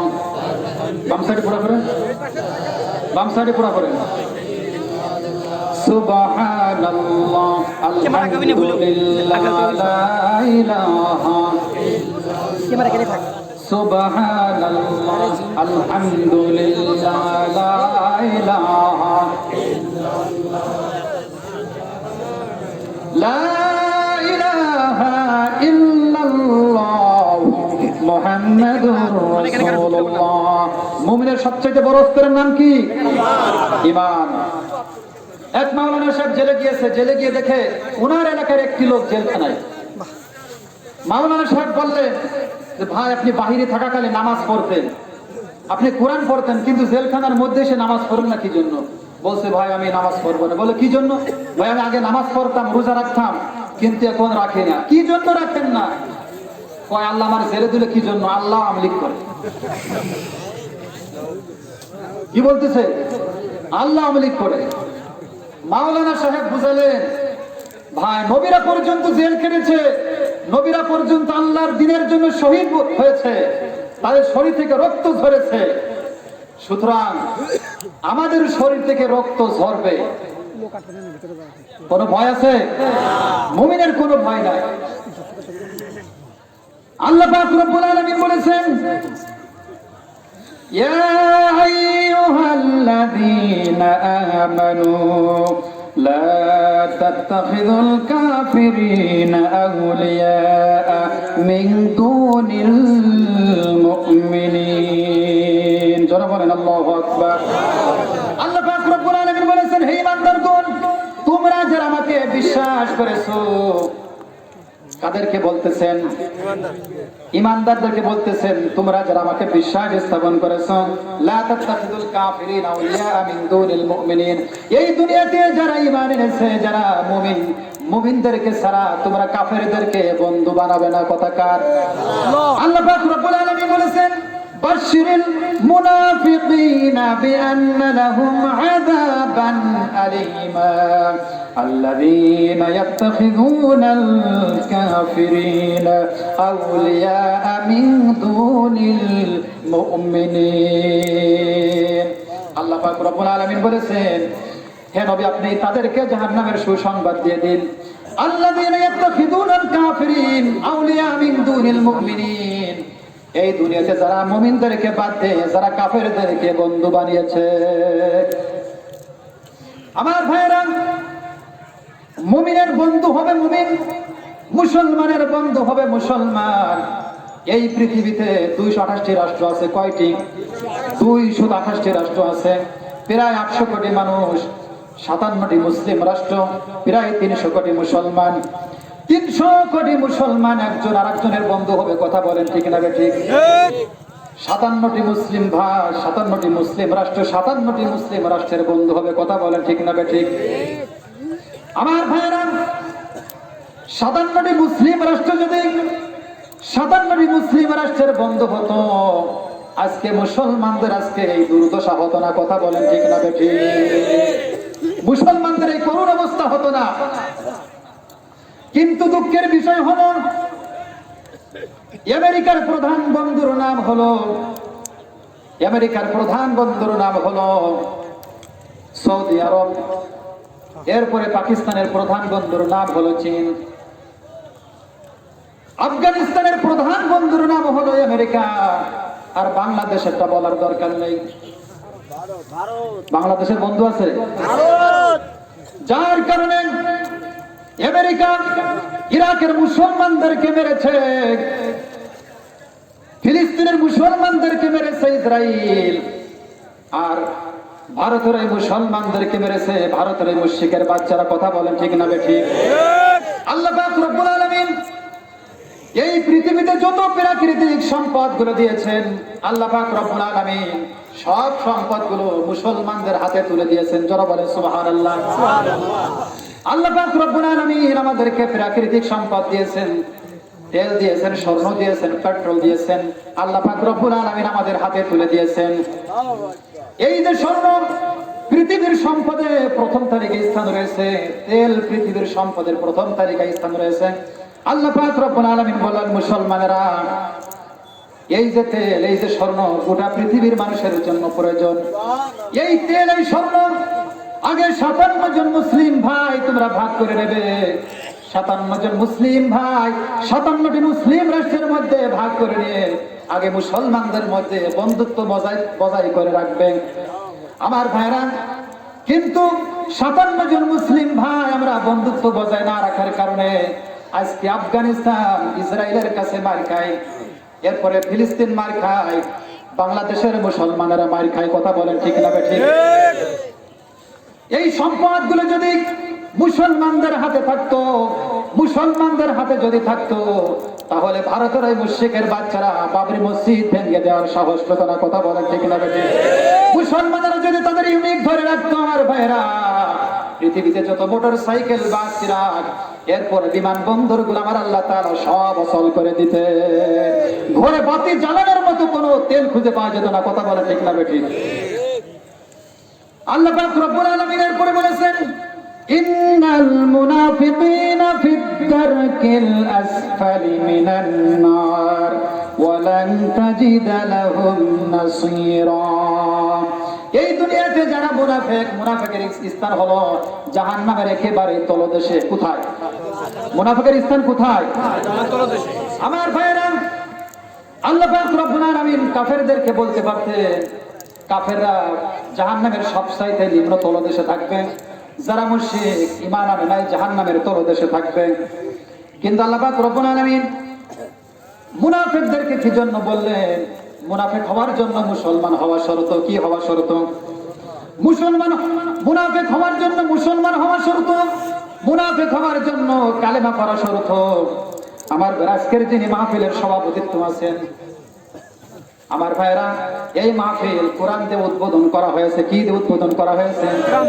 আর মঞ্চে উপবিষ্ট আছেন আল্লাহর বিশ্ব নবীদের উলামাগণ, বিশ্ব নবীদের ওয়ারিসগণ, আল্লাহর বান্দারা, মুসলমান ভাইরা, আপনারা হলো কোরআনের শ্রোতা। কথা বলেন ঠিক না ঠিক? কিন্তু আল্লাহ পাক রব্বুল আলামিন যখন জাহান্নাম উদ্বোধন করবেন, এই মুনাফিকদেরকে নিয়ে আল্লাহ পাক রব্বুল আলামিন জাহান্নাম উদ্বোধন করবেন। আমার ভাইরা, এই দুনিয়াতে সবচাইতে বেশি জ্বালিয়েছে মুসা আলাইহিস সালাতু ওয়াস সালামকে ফিরাউন।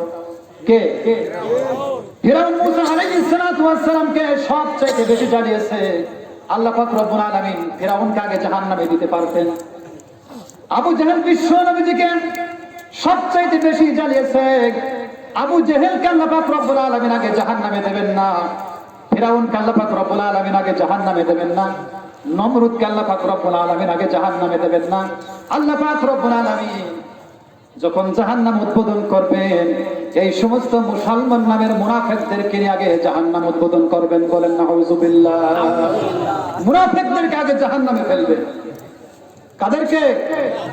মুনাফিকদেরকে আগে জাহান্নামে ফেলবেন। শুনতে কষ্ট হচ্ছে আপনাদের? একটু দূর শরীফ পড়ি। আল্লাহুম্মা সাল্লি আলা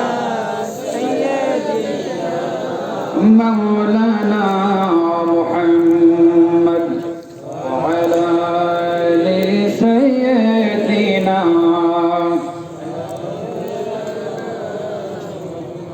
اللهم صل على مولانا محمد وعلى آل سيدنا।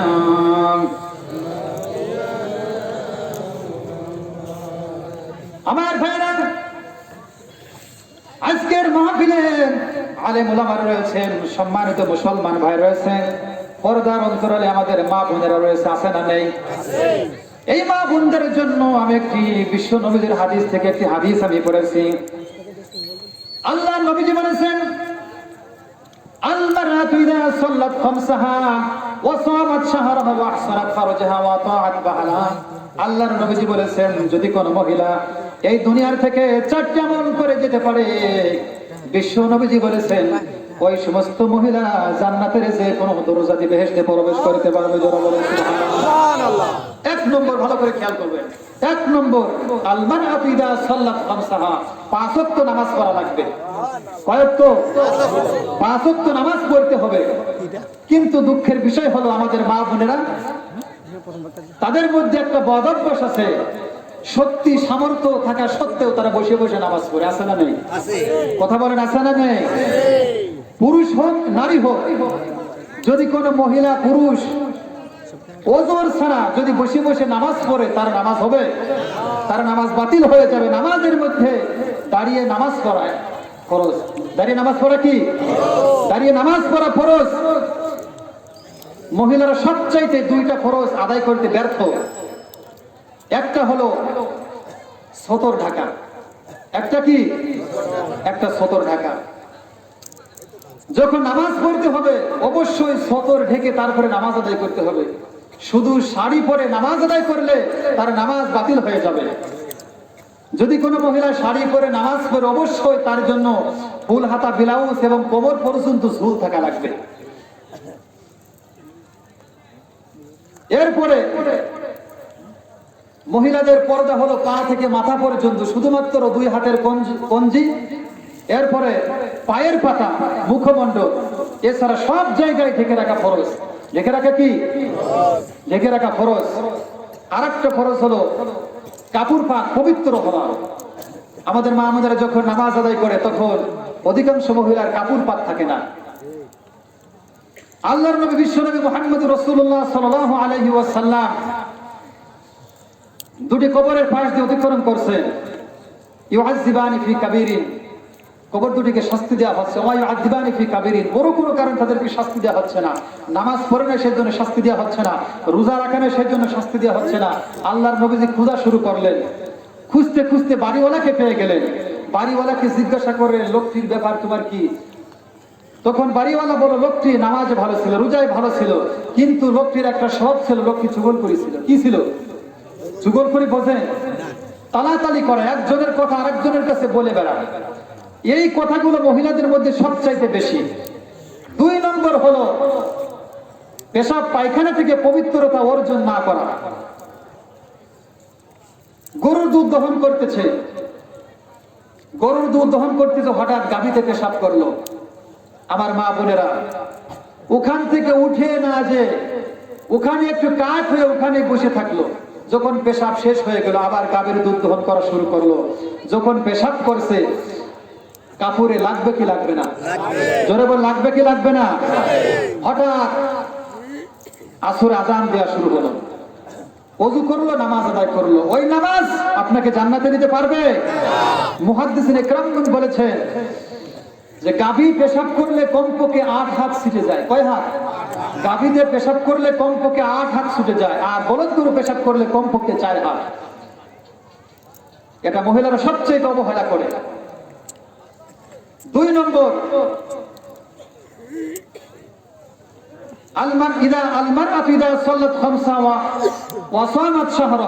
রমজান মাসে রোজা রাখা। কি করা? রমজান মাসের রোজা রাখা। এরপরে পর্দায় থাকা, নিজের সতীত্বকে হেফাজত করা। আল্লাহর নবী বিশ্বনবী মুহাম্মদুর রাসূলুল্লাহ সাল্লাল্লাহু আলাইহি ওয়াসাল্লাম তিনি বলেছেন, যখন কোন মহিলা বেপরদ অবস্থায় রাস্তাঘাটে চলাফেরা করবে ওই সমস্ত মহিলাদের ভিতর থেকে 3টি গুণ সরিয়ে যাবে। কয়টি গুণ? জোরে বলেন, কয়টি গুণ? 1 নম্বর খারাপ গুণ হলো ওরা ওদের মাথার চুলগুলো কেটে খাটো করে রাখবে, বক কাটিং করে রাখবে। এই সমস্ত মহিলা আছে না নেই? জোরে বলেন, আছে না নেই? 2 নম্বর হলো ওরা ওদের ভুরুগুলো কেটে চিকন করে রাখবে। আল্লাহর নবীজি বলেছেন, যারা সৃষ্টির আকৃতি পরিবর্তন করবে আমার আল্লাহ তাআলা তাদের উপরে লানত দিয়েছেন, অভিশাপ দিয়েছেন। 3 নম্বর এমন মহিলা আছে তারা যখন রাস্তায় বের হয় তাদের মাথার চুলগুলো ফুলিয়ে থাকে, আর এমন মেডিসিন ব্যবহার করে তাদের শরীর থেকে আমার ভাইরা বিভিন্ন রকমের ঘিরাণ বের হয়ে থাকে এবং তাদের অঙ্গ প্রত্যঙ্গ গুলো বোঝা সহজ হয়ে যায়। যেমন কিরণমালা, পাখিজামা, টাইট ফিট, বোরকা, এগুলো সবই হলো জান্নাতের পোশাক। কিসের পোশাক? সব হলো জাহান্নামের পোশাক। আল্লাহ পাক রব্বুল আলামিন সূরা আরাফের 26 নম্বর আয়াতের মধ্যে বলেছেন, ইয়া বানি আদম ক্বাদ আনজালনা আলাইকুম লিবাসান ইউরি সাওআতিকুম ওয়া রিশা ওয়া লিবাসুত তাকওয়া যালিকা খায়র। আল্লাহ পাক রব্বুল আলামিন বলেছেন, হে আদম সন্তান, আমি তোমাদের উপরে এমন পোশাক নাজিল করেছি যেই পোশাক পরিধান করলে তোমাদের অঙ্গ প্রত্যঙ্গ গুলো ঢাকা থাকবে, আর তা হলো তাকওয়ার পোশাক। জোরে বলে সুবহানাল্লাহ। এবার হাদিস শুনুন।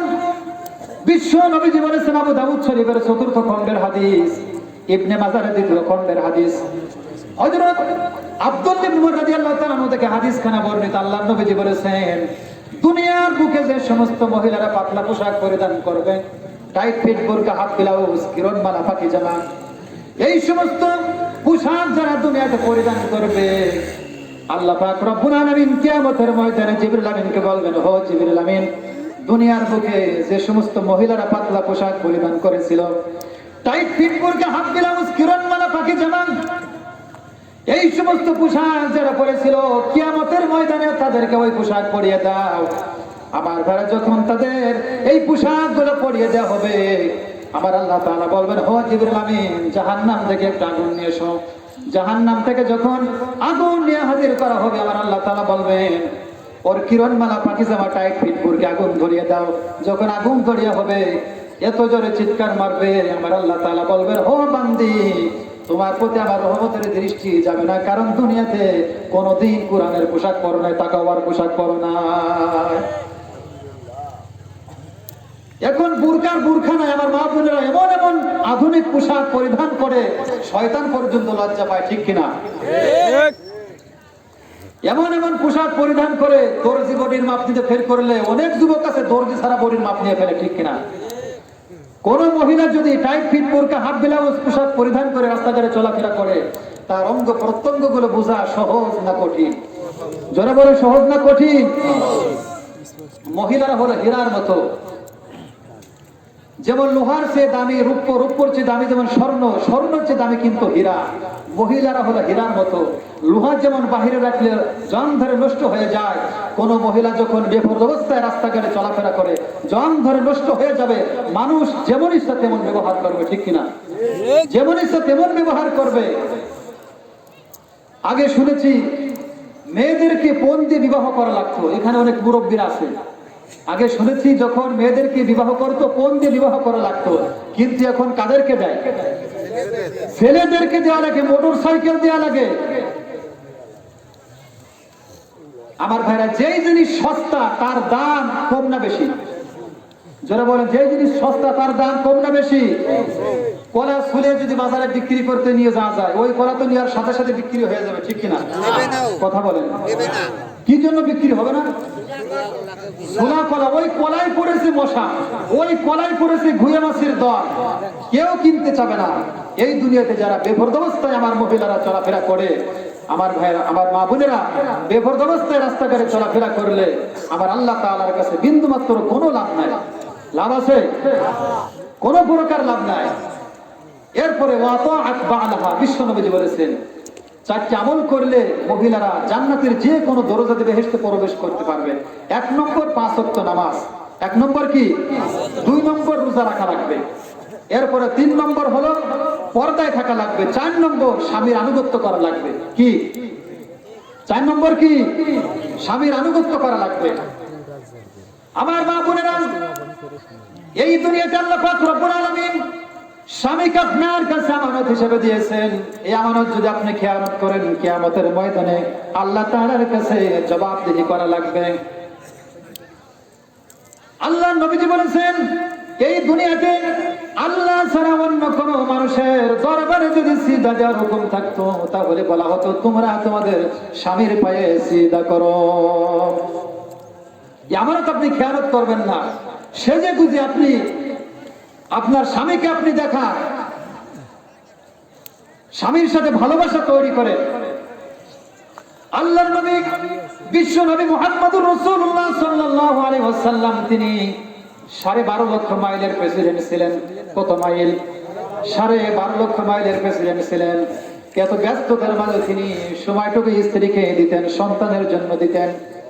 আল্লাহর নবীজির ফিরতে একদিন রাত হয়ে গিয়েছে। ওই দিন পালাটা ছিল হযরত আয়েশার ঘরে থাকার। বিশ্ব নবীজি তিনি চিন্তা করলেন, আয়েশার রাত হতে পারে। বিশ্ব নবীজি ঘরে ঢোকার আগে আয়েশাকে সালাম দিলেন। আমরা কি আমাদের ঘরে ঢোকার সময় স্ত্রীকে সালাম দিই? সালাম দিই? আল্লাহর নবীজি বলেছেন, যদি কোন স্বামী ঘরে ঢোকার সময় তার স্ত্রীকে সালাম দেয়, আমার আল্লাহ তাআলা ওই পরিবারটাকে ঋণ মুক্ত করে দেন। যারা বলেন সুবহানাল্লাহ। যদি কোন স্বামী স্ত্রীকে সালাম দেয়, স্ত্রী স্বামীকে সালাম দেয়, আমার আল্লাহ তাআলা ওই পরিবারটাকে ঋণ মুক্ত করে দেন। আজকে বাড়ি থেকে আমরা আমাদের স্ত্রীকে সালাম দেব, রাজি আছে? আল্লাহর নবীজি বলেছেন, যেই ব্যক্তি সর্বপ্রথম আগে সালাম দেবে আমি নবীজি ঘোষণা করলাম, ওই ব্যক্তি অহংকার থেকে মুক্ত। ওই ব্যক্তি কি? ওই ব্যক্তি অহংকার থেকে মুক্ত। আল্লাহর নবী বিশ্ব নবী মুহাম্মদুর রাসূলুল্লাহ সাল্লাল্লাহু আলাইহি ওয়াসাল্লাম তিনি আয়েশার ঘরের মধ্যে প্রবেশ করলেন। আয়েশাকে বললেন, আয়েশা, দিনের বেলায় সময় দিতে পারি নাই, চলো আজকে আমরা একটু দৌড় প্রতিযোগিতা করি। কি প্রতিযোগিতা? আয়েশাকে বললেন, আজকে দৌড় প্রতিযোগিতা করব। আমার ভাইরা, বিশ্ব নবীজি বলেছেন এই দুনিয়াতে সব খেলাধুলাকে আল্লাহ পাক রব্বুল আলামিন হারাম করে দিয়েছেন, কিন্তু তিনটি খেলা আল্লাহ পাক রব্বুল আলামিন জায়েজ রেখেছেন। তার মধ্যে একটা খেলা হলো স্বামী স্ত্রীর মধ্যে আনন্দ হাসি তামাশা, যারা বলে সুবহানাল্লাহ। আল্লাহর নবী বিশ্ব নবী মুহাম্মদুর রাসূলুল্লাহ সাল্লাল্লাহু আলাইহি ওয়াসাল্লাম আয়েশার হাত ধরে মদিনা থেকে মসজিদে নববীর থেকে প্রায় 2-3 কিলো দূরে চলে গেছে। আল্লাহর নবীজি বলে, আয়েশা, আজকে দৌড় প্রতিযোগিতা হবে। আয়েশা বলে, ইয়া রাসূলুল্লাহ, এটাকে আপনার জন্য মানানসই হয়? নবীজি বললেন, আল্লাহ তাআলা সব খেলাধুলাকে হারাম করে দিয়েছেন, কিন্তু তিনটি খেলা জায়েজ। তার মধ্যে একটা হলো স্বামী স্ত্রী আনন্দ ফুর্তি, যারা বলে সুবহানাল্লাহ। মাঝে মাঝে আপনার স্ত্রী কিনা আপনি রাস্তায় হাঁটবেন, যদি নিরাপত্তা থাকে হাঁটবেন, কোনো সমস্যা নাই, আমার আল্লাহ তাআলা রহমত দিয়ে পরিপূর্ণ করে দেবে, যারা বলে সুবহানাল্লাহ। কোনো বড়ই গাছ নাই, কোনো গাছ নাই, কোনো কাঁটাযুক্ত গাছ নাই, কোনো উঁচু নিচু নাই। বিশ্ব নবীজি আয়েশার হাত ধরে তিনি দৌড় প্রতিযোগিতা করলেন। বিশ্ব নবীজি আয়েশাকে পিছনে রেখে আল্লাহর নবীজি আগে চলে গেলেন। বিশ্ব নবীজি ফার্স্ট হয়ে গেলেন। আল্লাহ নবীজি বললেন, আয়েশা, আজকে আমি ফার্স্ট হয়ে গেলাম। অন্য একদিন বিশ্ব নবীজি বললেন, চলো আজকে আমরা দৌড় প্রতিযোগিতা করি। আমার ভাইরা, 2 জন দৌড় প্রতিযোগিতা করলেন। ওই দিন হযরত আয়েশা ফার্স্ট হয়ে গেলেন। আমার ভাইরা, হযরত আয়েশা বলেন, ইয়া রাসূলুল্লাহ, আজকে আমি ফার্স্ট হয়ে গেছি। বিশ্ব নবীজি বললেন, আয়েশা, গত বছর আমি প্রধান হয়েছিলাম, প্রথম হয়েছিলাম, এইবারে তুমি প্রথম হয়েছো, সমান হয়ে গেলাম, ডর হয়ে গেলাম, চলো আমরা বাড়িতে ফিরে যাই। জোরে বলেন সুবহানাল্লাহ। আমার মা বোনেরা, এই স্বামীকে খেদমত করতে হবে, স্বামীর আনুগত্য করতে হবে। আল্লাহর নবী বিশ্ব নবী মুহাম্মদুর রাসূলুল্লাহ সাল্লাল্লাহু আলাইহি ওয়াসাল্লাম তিনি একদিন মসজিদে নববীর মধ্যে 2 হাত উত্তোলন করে আমার আল্লাহ তাআলার কাছে দোয়া করতেছেন, রব্বুল আলামিন, কিয়ামতের দিন, মুসিবতের দিন, যেই দিন মা সন্তানের কথা ভুলে যাবে, সন্তান মায়ের কথা ভুলে যাবে, নেতা তার কর্মীদেরকে ভুলে যাবে, কর্মীরা নেতাকে ভুলে যাবে, আমি যেন ওই দিন আমার খাদিজাকে ভুলে না যাই। আমার ভাই, একদিন হযরতে খাদিজা রাদিয়াল্লাহু তাআলা আনহা ঘরের ভিতরে বাচ্চা সন্তানের মতো উচ্চস্বরে কান্নাকাটি করতেছেন। নবীজি ঘরের মধ্যে প্রবেশ করলেন। আল্লাহ নবীজি বললেন, খাদিজা, পেটে মনে হয় ক্ষুধা লেগেছে, কি জন্য কান্নাকাটি করো? হযরত খাদিজা বললেন, ইয়া রাসূলুল্লাহ,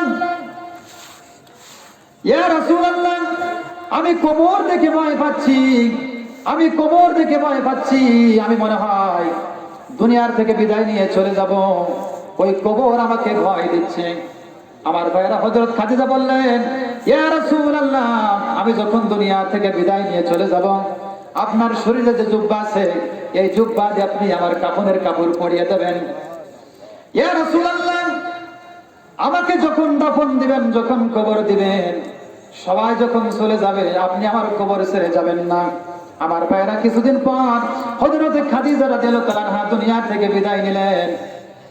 বিশ্ব নবীজি নিজের জুব্বা খুলে দিলেন, কাফন পরিয়ে দিলেন, এরপরে দাফন দিলেন। সবাই যখন চলে যায়, কিন্তু বিশ্ব নবীজি হযরত খাদিজার কবর ছাড়ে না। আবু বকর বলেন, ইয়া রাসূলুল্লাহ, কবর ছেড়ে দেন। ওমর বলেন, ইয়া রাসূলুল্লাহ, খাদিজার আপনি কবর ছেড়ে দেন। বিশ্ব নবীজি বললেন, আবু বকর, তোমরা বাড়িতে চলে যাও। ওমরকে বলেন, ওমর, তোমরা বাড়িতে চলে যাও। খাদিজা হলো আমার দুঃখের দিনের সাথে, খাদিজা হলো আমার বিপদের দিনের সাথে। খাদিজার কাছে আমি ওয়াদা দিয়েছি, যতক্ষণ পর্যন্ত মুনকার নাকিরের জবাব না দেব, উত্তর না দিতে পারবো, ততক্ষণ পর্যন্ত খাদিজার কবর ছাড়ব না। আমার ভাইয়েরা, আবু বকর চলে গেলেন, উমর চলে গেল, সাহাবায়ে কেরামগণ চলে গেল। আমার ভাইয়েরা, বিশ্ব নবীজি খাদিজার কবর ধরে তিনি দাঁড়িয়ে আছেন। আল্লাহ পাক রব্বুল আলামিন জিবরিল আমিনকে পাঠিয়ে দিলেন, হো জিবরিল আমিন যা আমার বন্ধুকে শুনিয়ে দাও। জিবরিল আমিন এসে বলে, ইয়া রাসূলুল্লাহ, আপনি খাদিজার কবর ছেড়ে বাড়িতে চলে যান।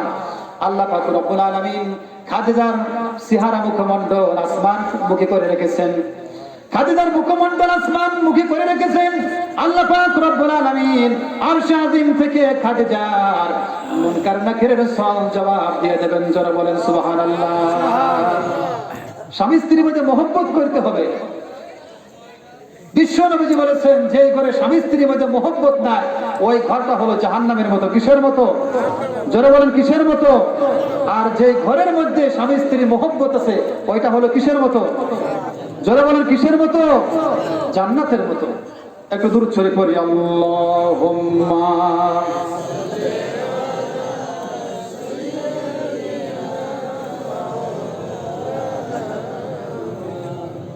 وعلى آل سيدنا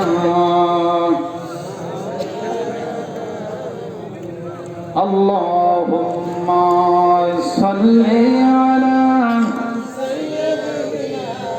مولانا محمد وعلى آل سيدنا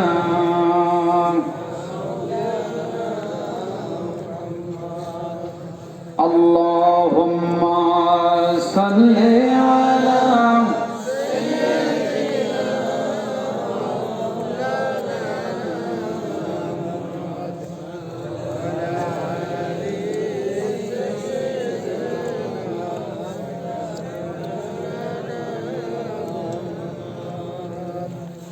আল্লাহ নবীজি বলেছেন, যদি কোন মহিলা জান্নাতে প্রবেশ করতে চায় 1 নম্বর আমল হলো 5 ওয়াক্ত নামাজ পড়া লাগবে। 1 নম্বর আমল কি? জোরে বলেন কি? 2 নম্বর হলো ওয়াসামাত শাহরহা, রোজা সম্পর্কে বলে নাই। আল্লাহ নবীজি বলেছেন জান্নাতে যাওয়ার 2 নম্বর আমল হলো রমজান মাসে রোজা রাখা লাগবে। বিশ্ব নবীজির কাছে মদিনার একজন সুন্দরী মহিলা এসে বলতেছেন, ইয়া রাসূলুল্লাহ, আমার বিবাহের বয়স হয়ে গিয়েছে, আপনি পাত্রের ব্যবস্থা করুন। কিসের ব্যবস্থা? পাত্রের ব্যবস্থা করুন। আমার ভাইরা, ওই মহিলা সাহাবী বলতেছেন, ইয়া রাসূলুল্লাহ, যিনি আমাকে স্বামী হবেন, আমার যিনি স্বামী হবেন 3টা শর্ত থাকবে। কয়টি? 3টা শর্ত থাকবে। 1 নম্বর শর্ত হলো, যিনি আমার স্বামী হবেন সারা রাত ভরে দাঁড়িয়ে দাঁড়িয়ে 5 ওয়াক্ত নামাজ আদায় করা লাগবে। সহজ না কঠিন? জোরে বলেন সহজ না কঠিন? 2 নম্বর শর্ত, প্রত্যেক দিন 1 খতম কুরআনুল কারীম তেলাওয়াত করতে হবে। 3 নম্বর, সারা জীবন ভরে রোজা পালন করা লাগবে। আমার ভাইরা, বিশ্ব নবী সাহাবীদের কাছে বললেন, মদিনার এক সুন্দরী মহিলাকে কে তোমরা বিবাহ করবে? সবাই হাত উঁচু করেছে, কারণ বিবাহের কথা বললে আমরা একটু খুশি হই, ঠিক কিনা? এই বুড়ারা পর্যন্ত খুশি হয়ে যায়। 1 নম্বর যখন বলছে হাত উত্তোলন করেছেন, রাজি আছি, সাহাবীরা বলছে। 2 নম্বর যখন বলছে প্রত্যেক দিনে 1 খতম কুরআনুল কারীম তেলাওয়াত করতে হবে, অধিকাংশ সাহাবীরা হাত নিচু করে ফেলেছে। 1 খতম, প্রত্যেক দিন 1 খতম কোরআন তেলাওয়াত করা সম্ভব? সারা রাত ভরে দাঁড়িয়ে নামাজ পড়া সম্ভব? অধিকাংশ সাহাবীরা হাত নিচু করেছে। 3 নম্বর শর্ত দিলেন, সারা জীবন ভরে সারা বছর ধরে রোজা পালন করা লাগবে। সব সাহাবী হাত নিচু করে ফেলেছে। পিছন দিক থেকে একজন সাহাবী হাত উঁচু করে রেখেছে, ইয়া রাসূলুল্লাহ, আমি রাজি আছি, ওই মহিলাকে বিবাহ করব। জোরে বলেন সুবহানাল্লাহ। আল্লাহর নবীজি ওই মহিলার সাথে বিবাহ দিলেন। বাসর রাত হলো। বাসর রাত্রে তিনি নামাজ না আদায় করে তিনি ঘুমিয়ে পড়লেন। দিনের বেলায় রোজাও পালন করেন না, এরপরে তিনি পবিত্র কোরআনুল কারীম তেলাওয়াত করেন না।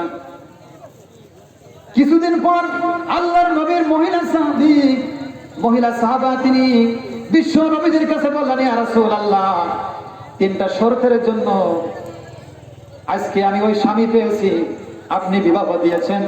আমার স্বামী এখনো পর্যন্ত 3টা শর্তের একটা শর্ত আদায় করে নাই। আল্লাহর নবীজি ওই সাহাবীকে বিশ্ব নবীর কাছে উপস্থিত করলেন। আল্লাহর নবীজি বললেন, সাহাবী, কি জন্য তোমার স্ত্রীর হক আদায় করো না, স্ত্রীর শর্ত আদায় করো নাই? তখন এই সাহাবী বললেন, ইয়া রাসূলুল্লাহ, আমি আমার স্ত্রীর 3টি শর্ত আদায় করেছি। বিশ্ব নবীজি বললেন, সাহাবী, কিভাবে তুমি শর্ত আদায় করেছো? আল্লাহর নবীর সাহাবী বলেন, ইয়া রাসূলুল্লাহ, আমি আপনার জবান থেকে শুনেছি যদি কোনো ব্যক্তি ঈশার নামাজ এবং ফজরের নামাজ জামাতের সুদ আদায় করে সারা রাত ধরে দাঁড়িয়ে দাঁড়িয়ে নামাজ আদায় করলে যে সওয়াব পাওয়া যায়, আল্লাহ পাক রব্বুল আলামিন তার আমলনামায় ওই পরিমাণ সওয়াব দান করেন। যারা বলে সুবহানাল্লাহ। 1 নম্বর শর্ত কি আদায় হয়েছে? 2 নম্বর শর্ত,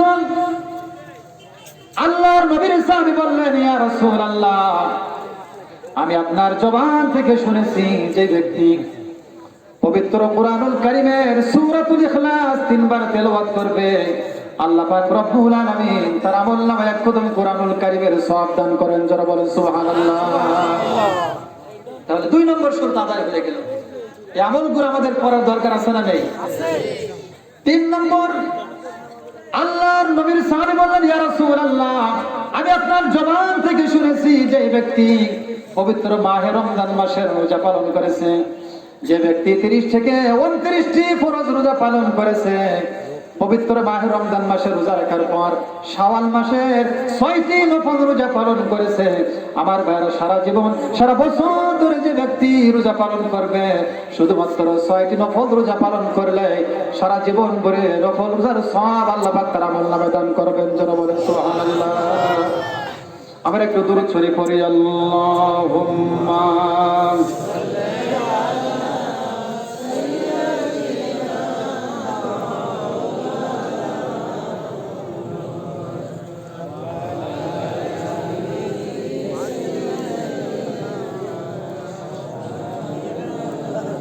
اللهم صل على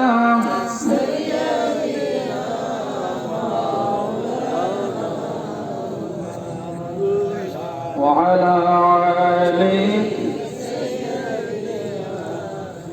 مولانا محمد। আমার মা বোনেরা, আল্লাহ নবীজি বলেছেন 4টি আমল করলে জান্নাতে যাওয়া যাবে। 1 নম্বর আমল হলো 5 ওয়াক্ত নামাজ পড়া লাগবে। 2 নম্বর, পবিত্র মাহে রমজান মাসে রোজা পালন করা লাগবে। 3 নম্বর, পর্দায় থাকা লাগবে, নিজের সতীত্বকে হেফাজত করা লাগবে। আর 4 নম্বর হলো স্বামীর আনুগত্য করা লাগবে। 4 নম্বর কি? জোরে বলেন, 4 নম্বর কি? 4 নম্বর, স্বামীর আনুগত্য করা লাগবে। আল্লাহর নবীজি বলেছেন, এই 4টি আমল যদি কোনো মহিলা করতে পারে দুনিয়ার থেকে জান্নাতের যে কোনো দরজা দিয়ে বেহেশতে প্রবেশ করতে পারবে। যারা বলেন সুবহানাল্লাহ। আমার মা বোনেরা, এই পৃথিবীতে আল্লাহ পাক রব্বুল আলামিন আমাদেরকে যে উদ্দেশ্য করে পাঠিয়েছেন,